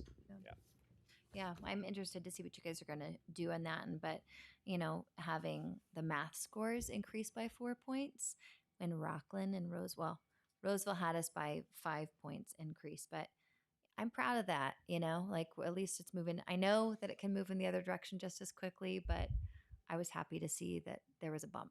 Yeah. That's great. Rockland has everyday math too. I was talking to Mm. a Rockland board trustee, and she was sharing that their students are enrolled every single day in math, so they are always fresh on it. Every other day. Okay, every other day in math. So they're always fresh in it instead of having it just one semester condensed. It's every other day. So that could be why that's higher too. Thanks for that feedback. 10 point, is there any other questions on the data? All right, 10.2 PUHSD facilities update. Got to tell you, Peter, this is a hot topic. I'm receiving emails today, as you know, about different items at every facility. We'll have to add that as we go along, Yeah. Madam President. Thank you.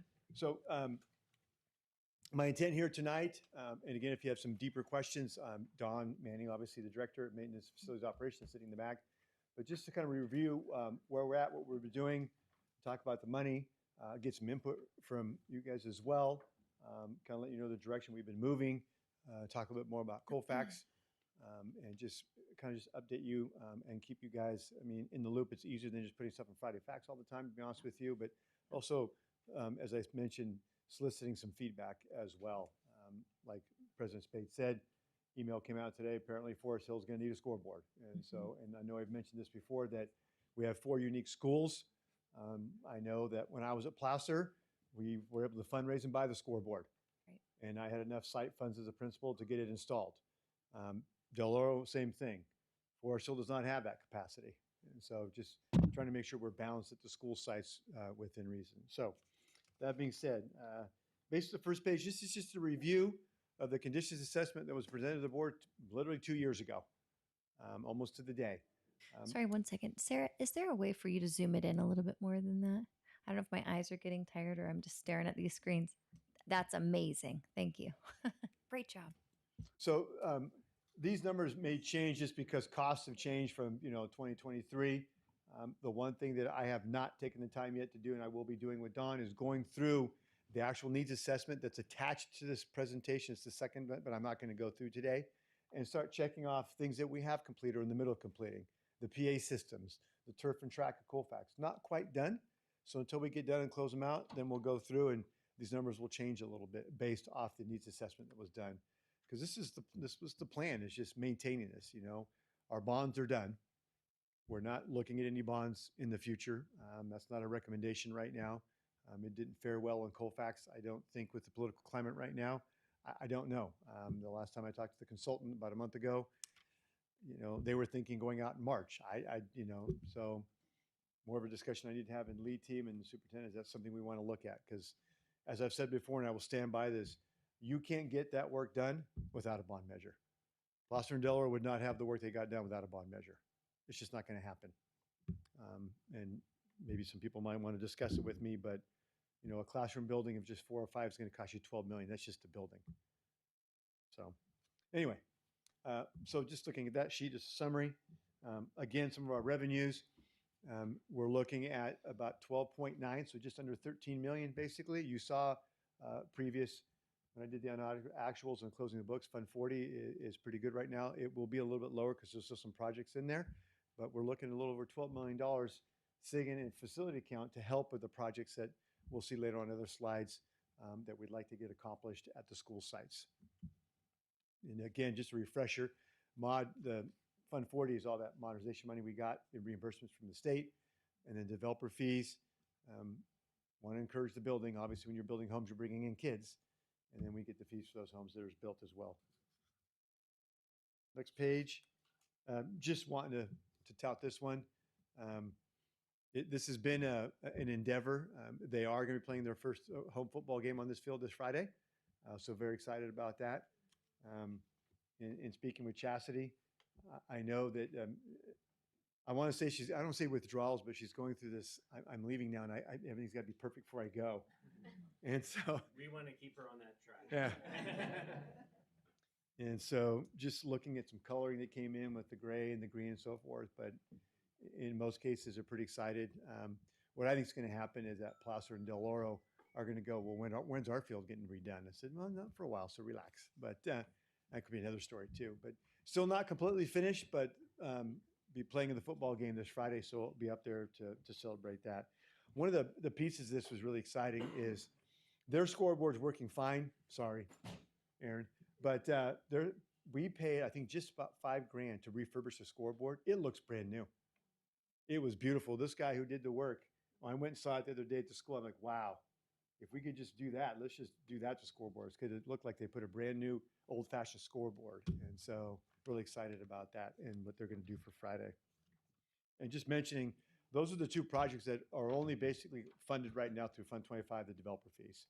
We have not allocated anything else to that, these two things. And so that's the projects based on that money right there. So next slide. Speaking of Colfax, what you have in black are things that are basically in progress or already completed. Red are our recommendations, where we think we should head with some of the money that we have. And so you see A&E future funding. Right now, Proposition 2 is from modernization. All that money is spoken for. But the state of California will, just by the nature of what they do, will pass a facilities bond in a couple of years again.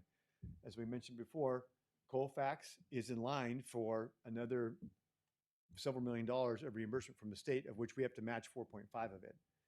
So, but you have to have plans in place to do that. Hence, when I say architecture, engineering, future funding, getting plans in place to have something that shows a new classroom building or whatever, and then when the state sees what we're doing, we get the modernization money. Hence how we got the $50 million for Del Oro, and we got the $5 or $6 million for Placer, because we had plans in place. The PA system, again, in progress. Not all the way done yet, but getting there. Because I've heard the music's really cool, and all the speakers are in there. I think you guys are going to say it's too loud. But that's exciting because the schools are playing music, and I heard on the voice, like, I forget who the student was, but you only have 10 seconds. You only have 5 seconds to get to class. So kind of exciting to see that, but still a work in progress. The furniture, very excited, but I know Chad's a little upset because we've had a little hiccups with some of the wheels. I know why we buy wheels of furniture for kids, I'll never know, but we like it. But they tend to use it like they're little motorcycles. So trying to fix some of those things. We did some of that I mentioned before. We're putting some HVAC in the IDF rooms to cool down those machines. We need to do some HVAC in the 600, 602. That's the art and welding area. Right now you have wall units, but need some HVAC in there. The 100 wing refresh and lockers. Dawn and her team, beautiful job. They got a drinking fountain in the hallway. The locker rooms, I just said don't show Del Oro, because when they painted those lockers and everything in the showers, looks fantastic. I still think it's funny that the girls' showers are only about this high, but I always say they did that in the 50s because the girls didn't want to get their hair wet. Oh, that's always been my story, why the showers are so, because girls were not that short in the 50s. And then some other items, looking at the press box, portable repairs. We talked about looking at siding and so forth. That might take on a further discussion later on. I know we looked at the classrooms. A thing to remember, when we went through our facility master plan several years ago, and we've been building on it, they do what's called a utility and capacity study. Hence why you see what we call teacher collaboration centers at Placer. Placer could get almost like 1,800 kids on that campus, and people freak out like, how do you fit that many kids there? Well, at any given period, there could be 15 classrooms sitting open. Teachers like to have them during prep. But if you create a teacher collaboration space where they can hang out during the prep, that classroom can be used for another class, hence the capacity. And so Colfax may have to start looking at that a little bit. So do we really need to replace all 9 portables? Maybe it's just a few of them, and looking at that kind of stuff. The bottle filling station actually is completed, and then lighting upgrades in Gym B and C are the recommendations. At Del Oro, again, the list is pretty short because they've been on the bond money. The 500 hallway is one of the last projects we're doing. The PA system is in progress. Boyington is the one that's still in progress. We're still waiting for some other plans from the engineer and the architect before we get to DSA, but I'll keep keeping you guys up to date on that. We don't have a number for the IDF HVAC because we haven't really researched that yet as well. Press box refresh, stadium restroom. The restroom could use painting and some new appliances, equipment, toilets, things like that. The Yokoti gym air conditioning, there is no Yokoti gym air conditioning. So looking at that possibility of putting air conditioning there. Stadium bleachers and lighting upgrades, just haven't got a number for those things What's yet. What's the timeline looking like for Boynton? So Boynton right now, what we're planning is by this winter going out for bid and then trying to do some pre-work because our issue is going to be his timeline, right? We did the upper lot, took the whole summer, but that was like a repave. This is a much bigger project, as we all know. And it's going to come down to, can we do it in chunks? And when do you do it? Because anybody will tell you, is like, do you start right after graduation? And then the summer league will tell you, well, with swim meets and everything, where are we supposed to park? Well, I don't know. So you can either get the parking lot now or never. So that'll be part of the planning process. I don't even have an idea. I mean, if I could put Nick on the spot, I don't know if he has an idea. Maybe he does. I don't know. But it'll be interesting because on any given day, on a school day, a third of the parking lot might have cars in there. But a Friday night football game, She's full. it's packed. What's the stadium bleachers? Is that adding more bleachers? No, I think it's just refurbishing some of them, fixing them. Yeah. And sorry, I guess facility topic. I keep hearing from basketball PE at Del Oro that they have a broken basketball hoop. I don't know about that. That was something they should report to their POS and have it handled that way. Okay. That wouldn't be a big facility. That would be these are big projects. That would be a small thing you fix on there, depending on where it's at. Now, if it's one of the broken mechanized ones, then we'd have to figure that part out. But I know that as a principal, we usually handle those at site. Sometimes you have to buy a new motor, that kind of thing. I also have gotten a lot of feedback recently about the locker rooms in the Yakoti gym. Seeing that this was on the agenda, I got a PE teacher to, and connecting with students in the locker room too, showing me everything that they thought was wrong. And in the boys, not the girls. No, not in the girls. Yes, in the boys' locker room. Although from what I hear, the girls is not great either. Thank you for that point of clarification. Yeah, got you. Thank you. The floors were not great. There were drains that had gray residue on them. Sewage pipes, they need boiling water to pour down to pop a bubble by maintenance very often because it starts to smell like sewage. They're like, you are on here in one of the best days. Like the bubbles already popped. I was like, that is really gross. There is a teacher testing for asbestos because a wall is bubbling out. Their doors have indents in them. There's no air conditioning anywhere, even in the coach's room. So it makes it very just adds to that smell and kind of atmosphere. And then last is you have to do breakers for the lights and also, so that's a huge thing is the breakers, but also to turn on the showers, there has to be a coach that is monitoring the showers, turning them on and off. And students, I was like, okay, use one word to describe the Yakoti locker room. And I got historic. I got needs to be redone, even though that's 3. And I got gross and dirty. So, I mean, people, it's definitely a center point. People are like, I think, especially the freshmen, they're coming in for freshman PE and they're like, you expect me to shower here? Like, it's kind of it's just feedback I've received at Del Oro in the last few months. To your point, I went into the ladies' locker room. Actually, we Clarification. cleared. Thank you. Actually, I did also go into the boys. We cleared it first. No one was there, but they wanted to show me issues over there and that bubble as well. But I can speak to the Yakoti gym also, that AC situation.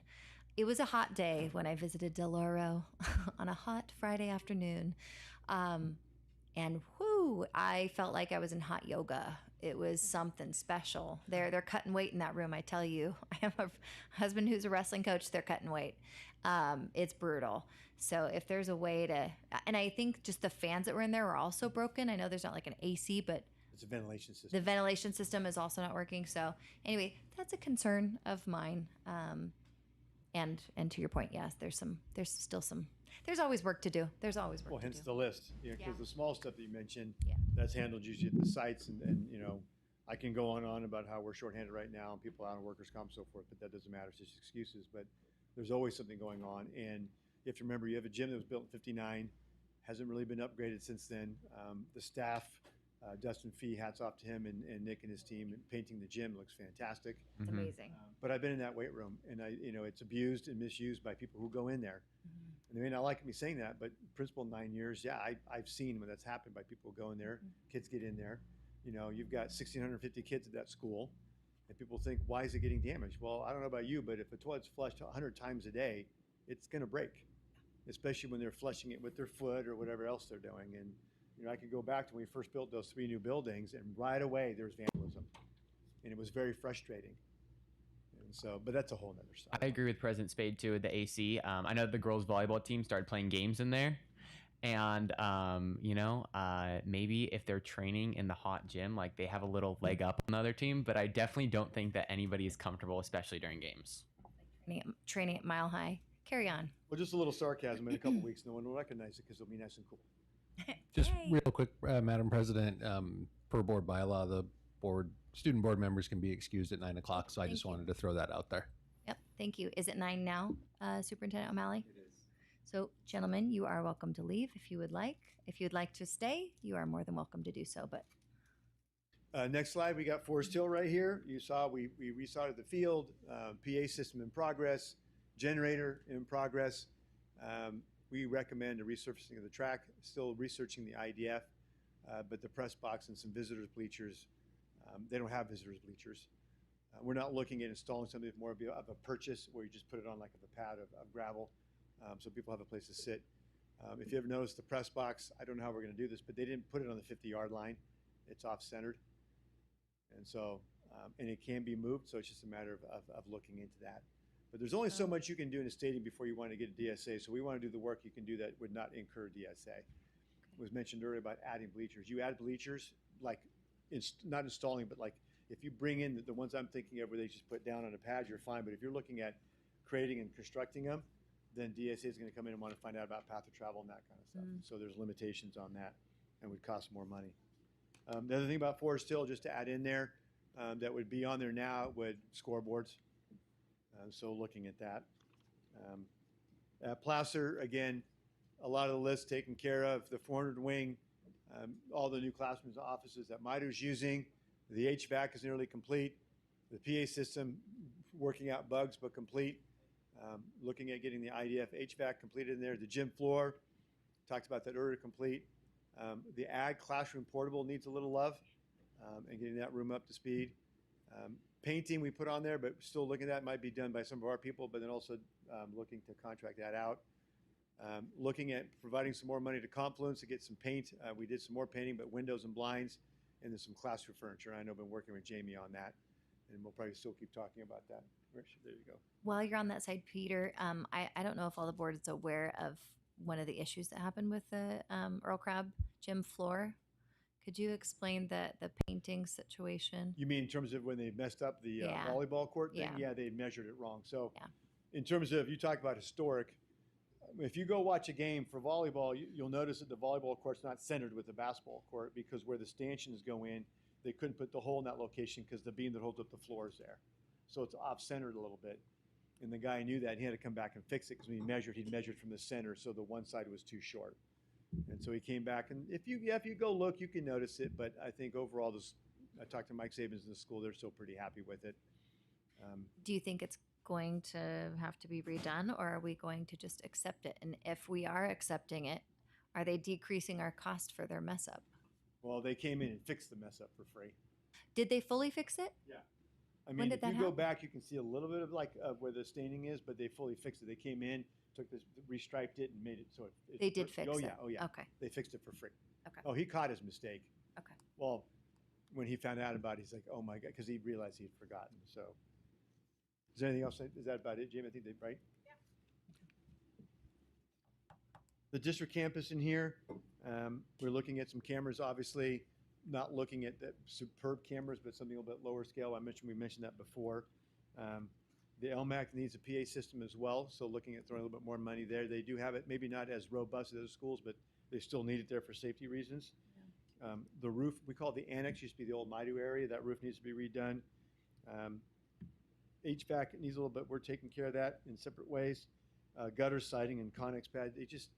There's a balance, and we have working with Steve Caspright and the team. There are a lot of things I don't have on this list that they paid for. If you look at the new sign, PSA paid for that new sign out front. The refurbishing of the gazebo, PSA paid for that.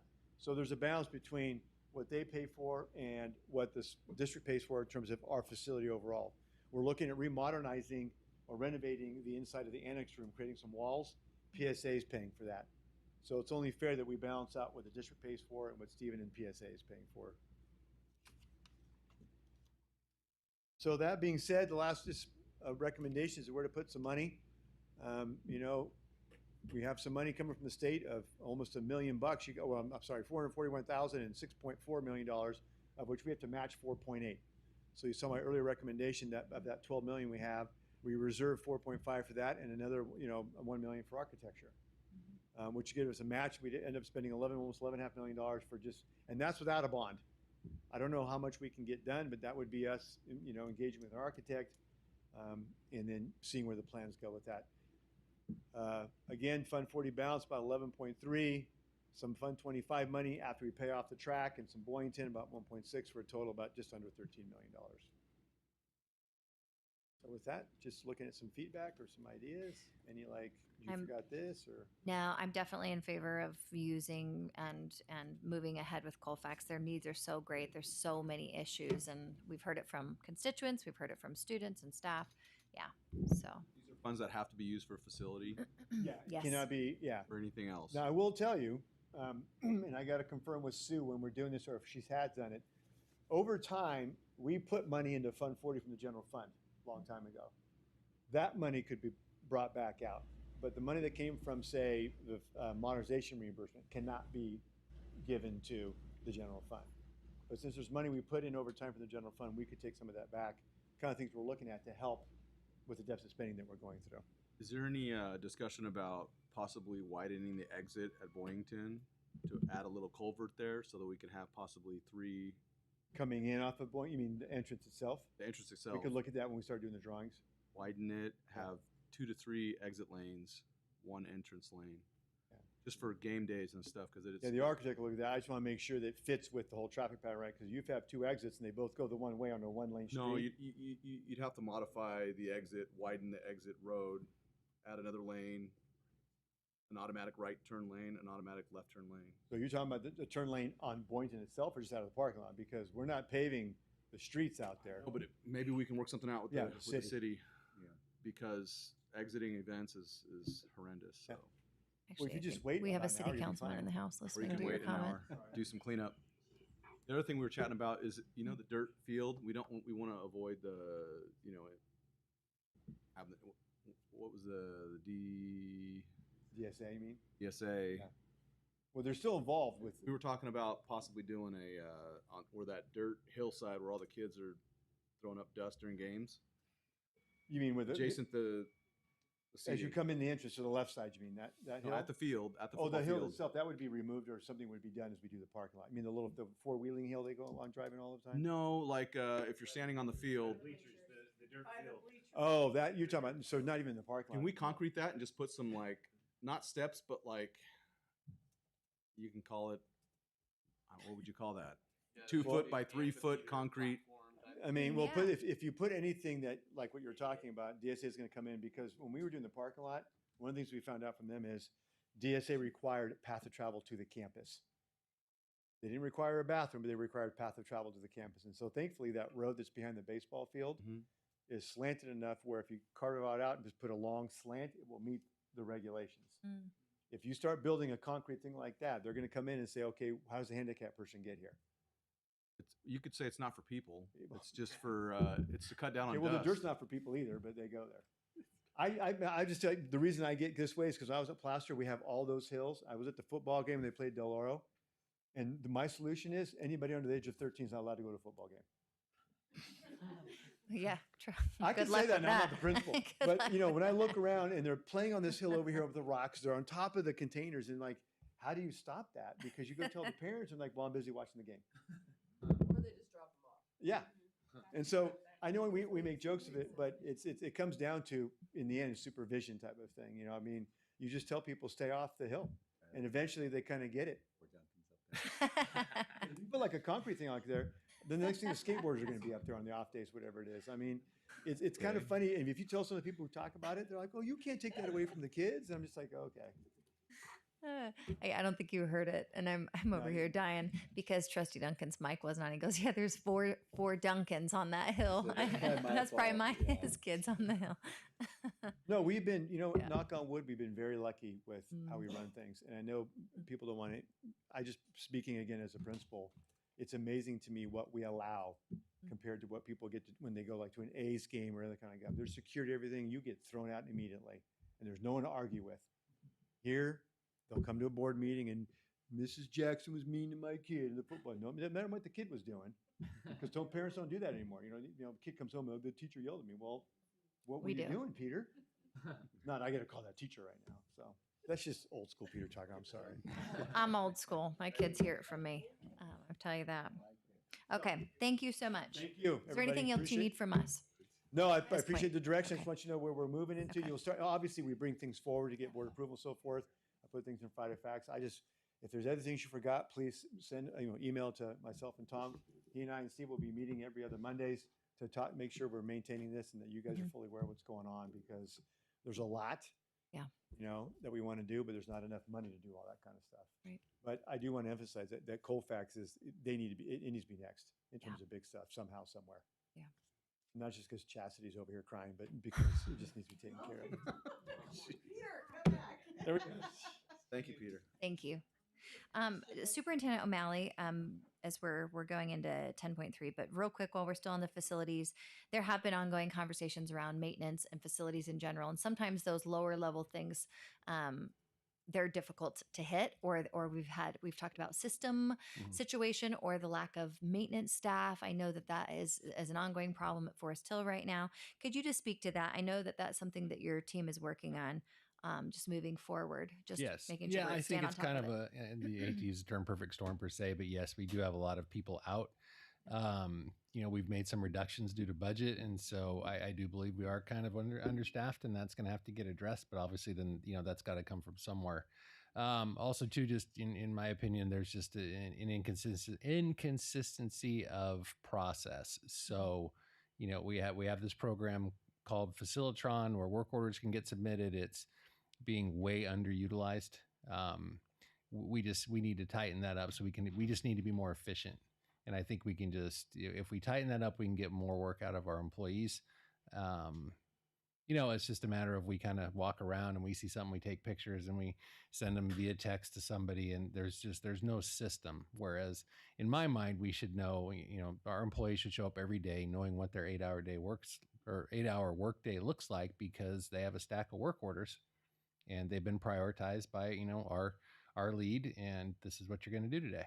And that's just, the system we had in place where I came from. Our facilities look great. We just need to tighten it up. And again, I think we're going to need some employees. we're a little thin in the employee department. Yeah. It's when you say like Facilitron, they go around it. They don't use it. Correct. Yeah. It's just not utilized. Yeah. But we're going to get that fixed. Yeah. Well, it'll be interesting. And I think some of those things, as far like from a safety perspective, sometimes those lower level things, or a sink falling off the wall in the Yokoti girls' room, for half a year or something like that. There's certain, I would call it low hanging fruit.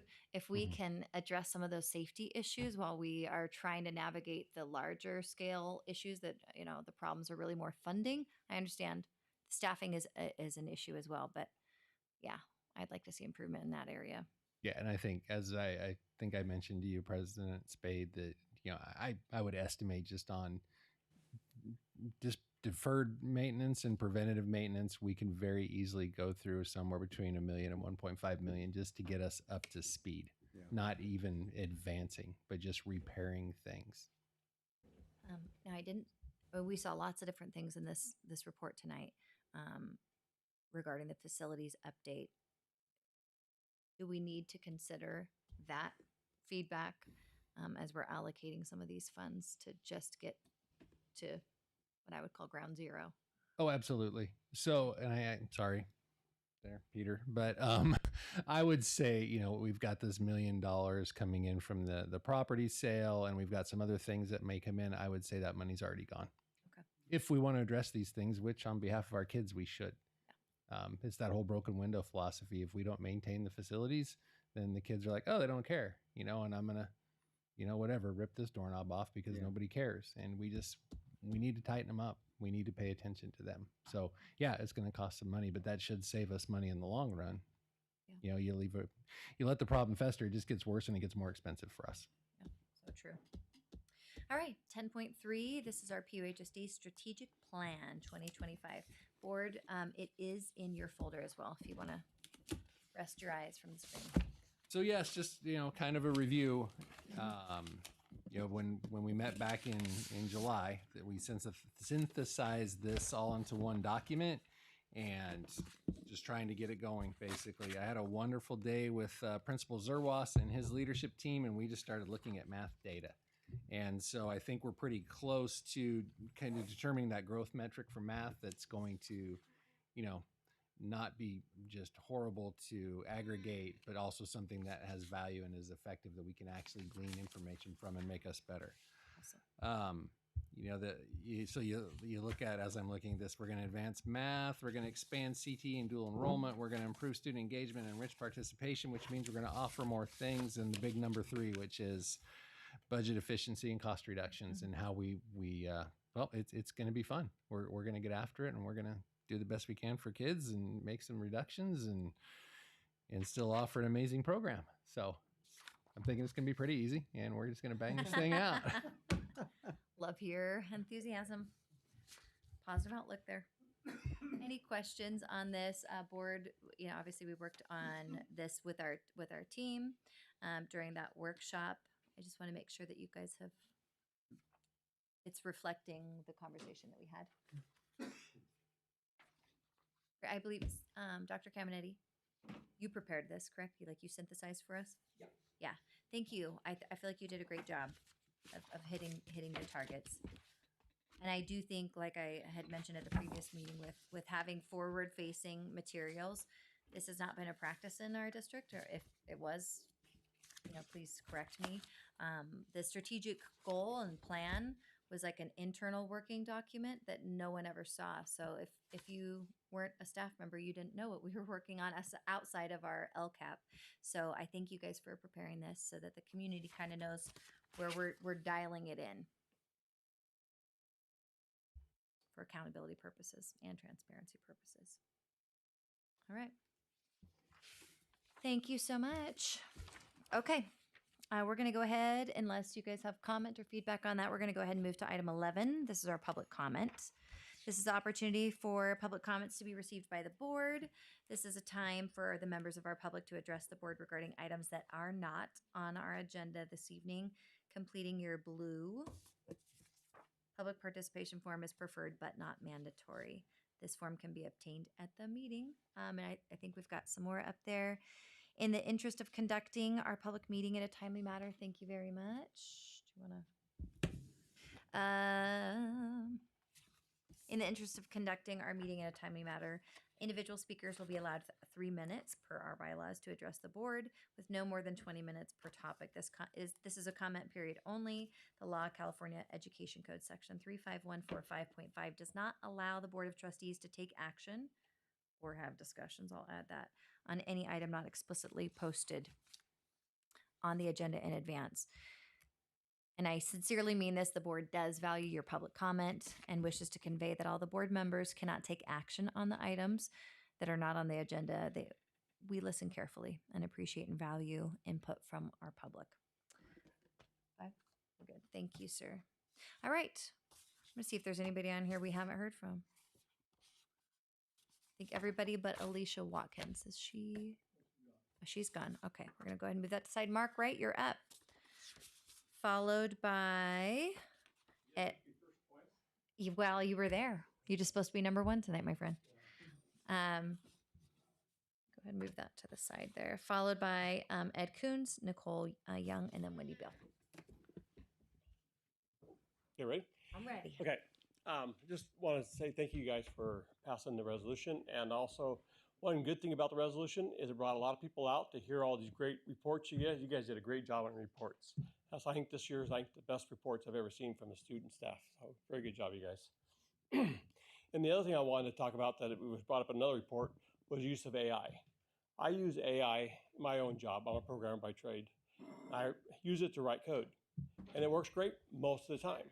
But my concern was with the comments that were made, if the teacher doesn't know what is the right answers, it's great about doing things quickly for you by doing outlines and that kind of stuff. But if you don't know the outline it created for you is correct, you have to know the subject to know that. That's a little concerning for me that they're picking that out and saying, oh, this is right. Because AI does a thing called hallucinations. You can look it up, and it makes up stuff. And even in coding, I have it write code, and it does a pretty good job. But every once in a while, it messes up. But since I know how to write the code, I'm just using it to speed up my process. I can catch it and fix it and go forth. So that's my only concern. So I think maybe the board needs to put a little effort into maybe a policy on AI and how to use AI. And it's a great tool. I'm not discouraging using it. I just think we need to figure out a way to use it where we don't get wrong answers out of it and go down the wrong road with AI. That's all I have. Thanks. Thank you. Thank you. I just want to say briefly on that item. This is an item that Trustee Lake and I have talked about briefly.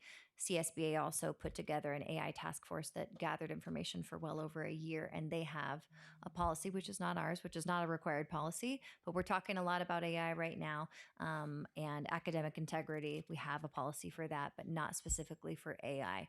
And it's worth talking about, especially since we're using it as a tool. So thank you for your comment this evening. Ed Coons, welcome back. This has got to be a record, Ed. I think we've heard from you 3 times tonight. Yes, that's right. Welcome. Okay, at the special meeting, seems like a century ago, I commented that you could not hire an attorney to take legal action in the Supreme Court without first having decided to, what action to take. Okay, and I was referred to a meeting that you had back on June 3rd as if that would have authorized the action that you took earlier today. Well, I had a chance to look at the resolution that was passed on June 3rd, and I'll read it to you. Be it further resolved that staff and council are directed to investigate the district's compliance with Title IX of the Education Amendments of the 1972 and the Equal Protection Clause as they pertain to discrimination on the basis of sex in athletics and physical education, and provide a report on their findings. Nothing in that resolution would authorize this board to engage in litigation through the filing of a Friends of the Court brief with the Supreme Court. You're in violation of the Brown Act.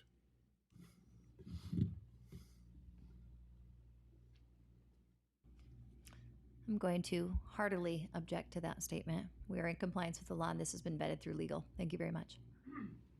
Nicole Young. And last up is Wendy Beal. Hello again. I just wanted to thank you all for the acknowledgement of Charlie Kirk, and I'm sorry to see the display that somebody from the public there outburst tonight. That was really uncalled for. But I think the point that's being missed, ironically, is that this young man, barely older than my oldest son, was killed over his words. The celebration of his death right here in our own community has shaken me to my core. It's opened my eyes to the truth. We don't just agree to disagree anymore. These people want those with opposing viewpoints wiped off the earth.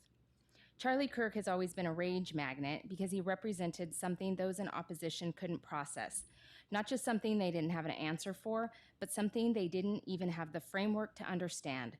A genuine, grounded, honest man. A man who was secure in himself and his beliefs. A man who lived with a strong internal compass and his own sense of ethics.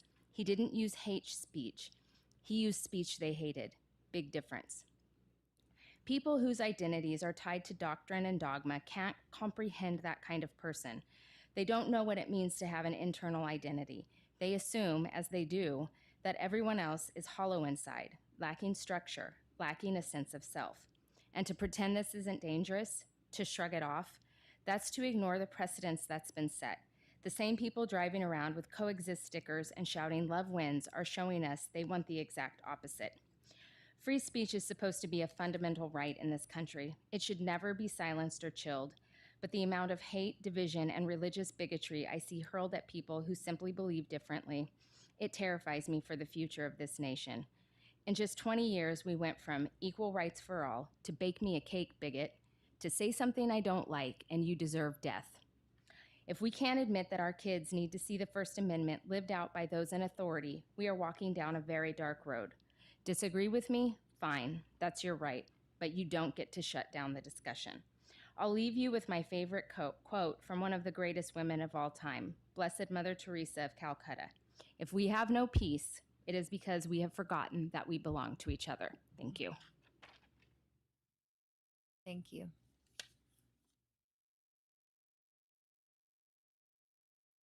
Cindy.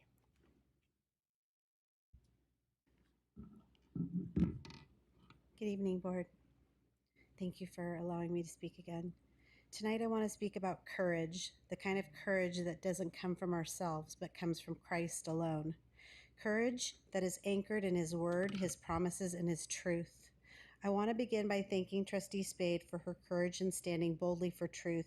Thank you for sending the email out to the entire district, letting them know that celebrating the death of Charlie Kirk, or anyone for that matter, is not acceptable and will not be tolerated. Trustee Spade, thank you for showing moral clarity and conviction. That is the kind of leadership our community desperately needs.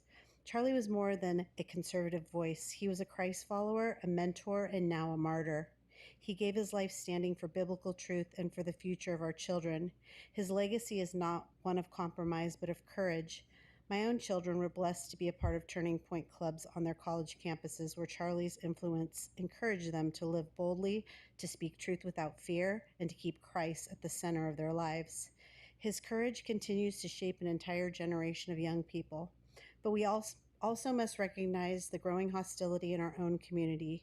There are voices in this community spewing hatred, division, and dangerous rhetoric on social media. I have been sent several posts that have been made by citizens in this community calling Trustee Spade names such as MAGA, Mascrant. This is defamatory. It isn't simply unkind. In the light of what has happened last week, it should be concerning to everyone in this room that the hate that is being shared on social media that clearly will and has incited violence on people that have opposing views. It is targeted, is harmful, and it must be addressed by the proper authorities because unchecked hatred threatens the very fabric of our community. Tonight, I am grateful for Trustee Spade's courage and all of your courage. I pray we all commit ourselves to walk in the courage of Christ. With Him at the center, we can overcome hatred, division, and fear. In Him, we already have victory. I would also like to leave the last few minutes to remember Charlie Kirk in silence. It was so rudely interrupted earlier, so I would like to take my last 42 seconds and just have a moment of silence for him.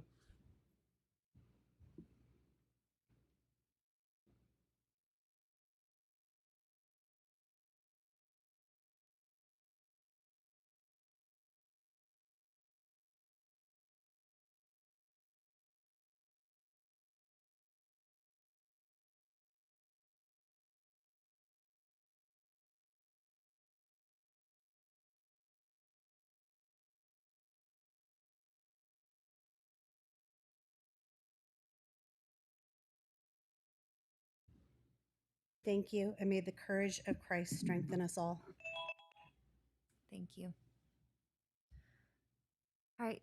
Is there anyone else in the public that would like to provide comment? Seeing none, we're going to go ahead and move to item 12. It's our board calendar and coordinating announcements. Obviously, we've got a couple things up there currently. Board calendar for our regular meeting, 10/21/25. And just a point of clarification, Superintendent O'Malley, was your intention to keep it that date, or you're asking for availability? Like I think first thing is availability. Okay. Okay. We just need to know if we're going to have that meeting. I would like I know you guys have a lot going on, but I think it's important that all 5 of you show up for the entire time. And if we can get a good solid 2 hours or an hour or whatever, just that way we're all on the same page. Yeah. And then, once we know that time frame, topics, then we can continue to discuss. Like I said, negotiations. I think that might be just a good quick training for the board as we kind of enter some tighter times. But if you have other priorities, that would be fine. I don't know if you want to try to hammer that out, what availability is on that date at this time, or we can change dates, or I don't know how you want to deal with that. It's a great question.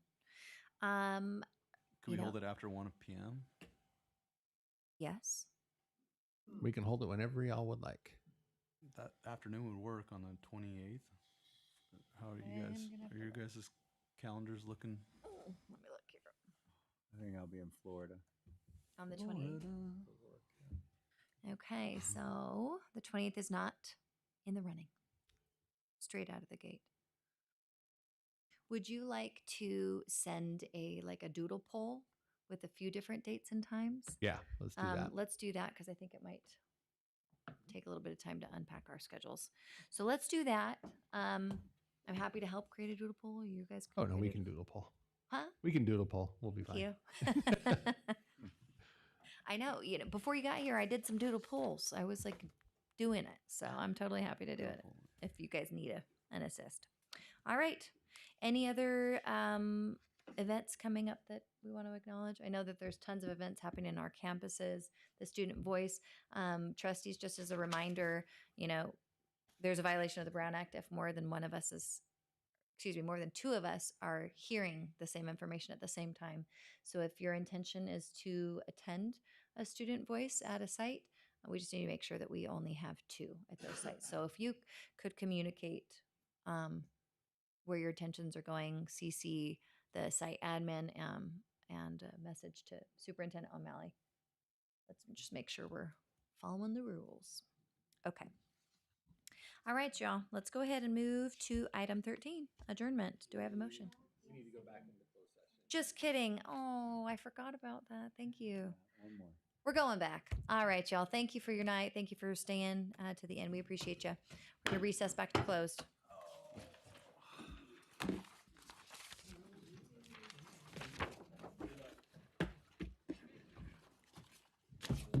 Yeah, I needed that solid reminder. I'm like, we're getting out of here. We're doing it. Just kidding. Run. I hate that. That's okay.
Gotta love it.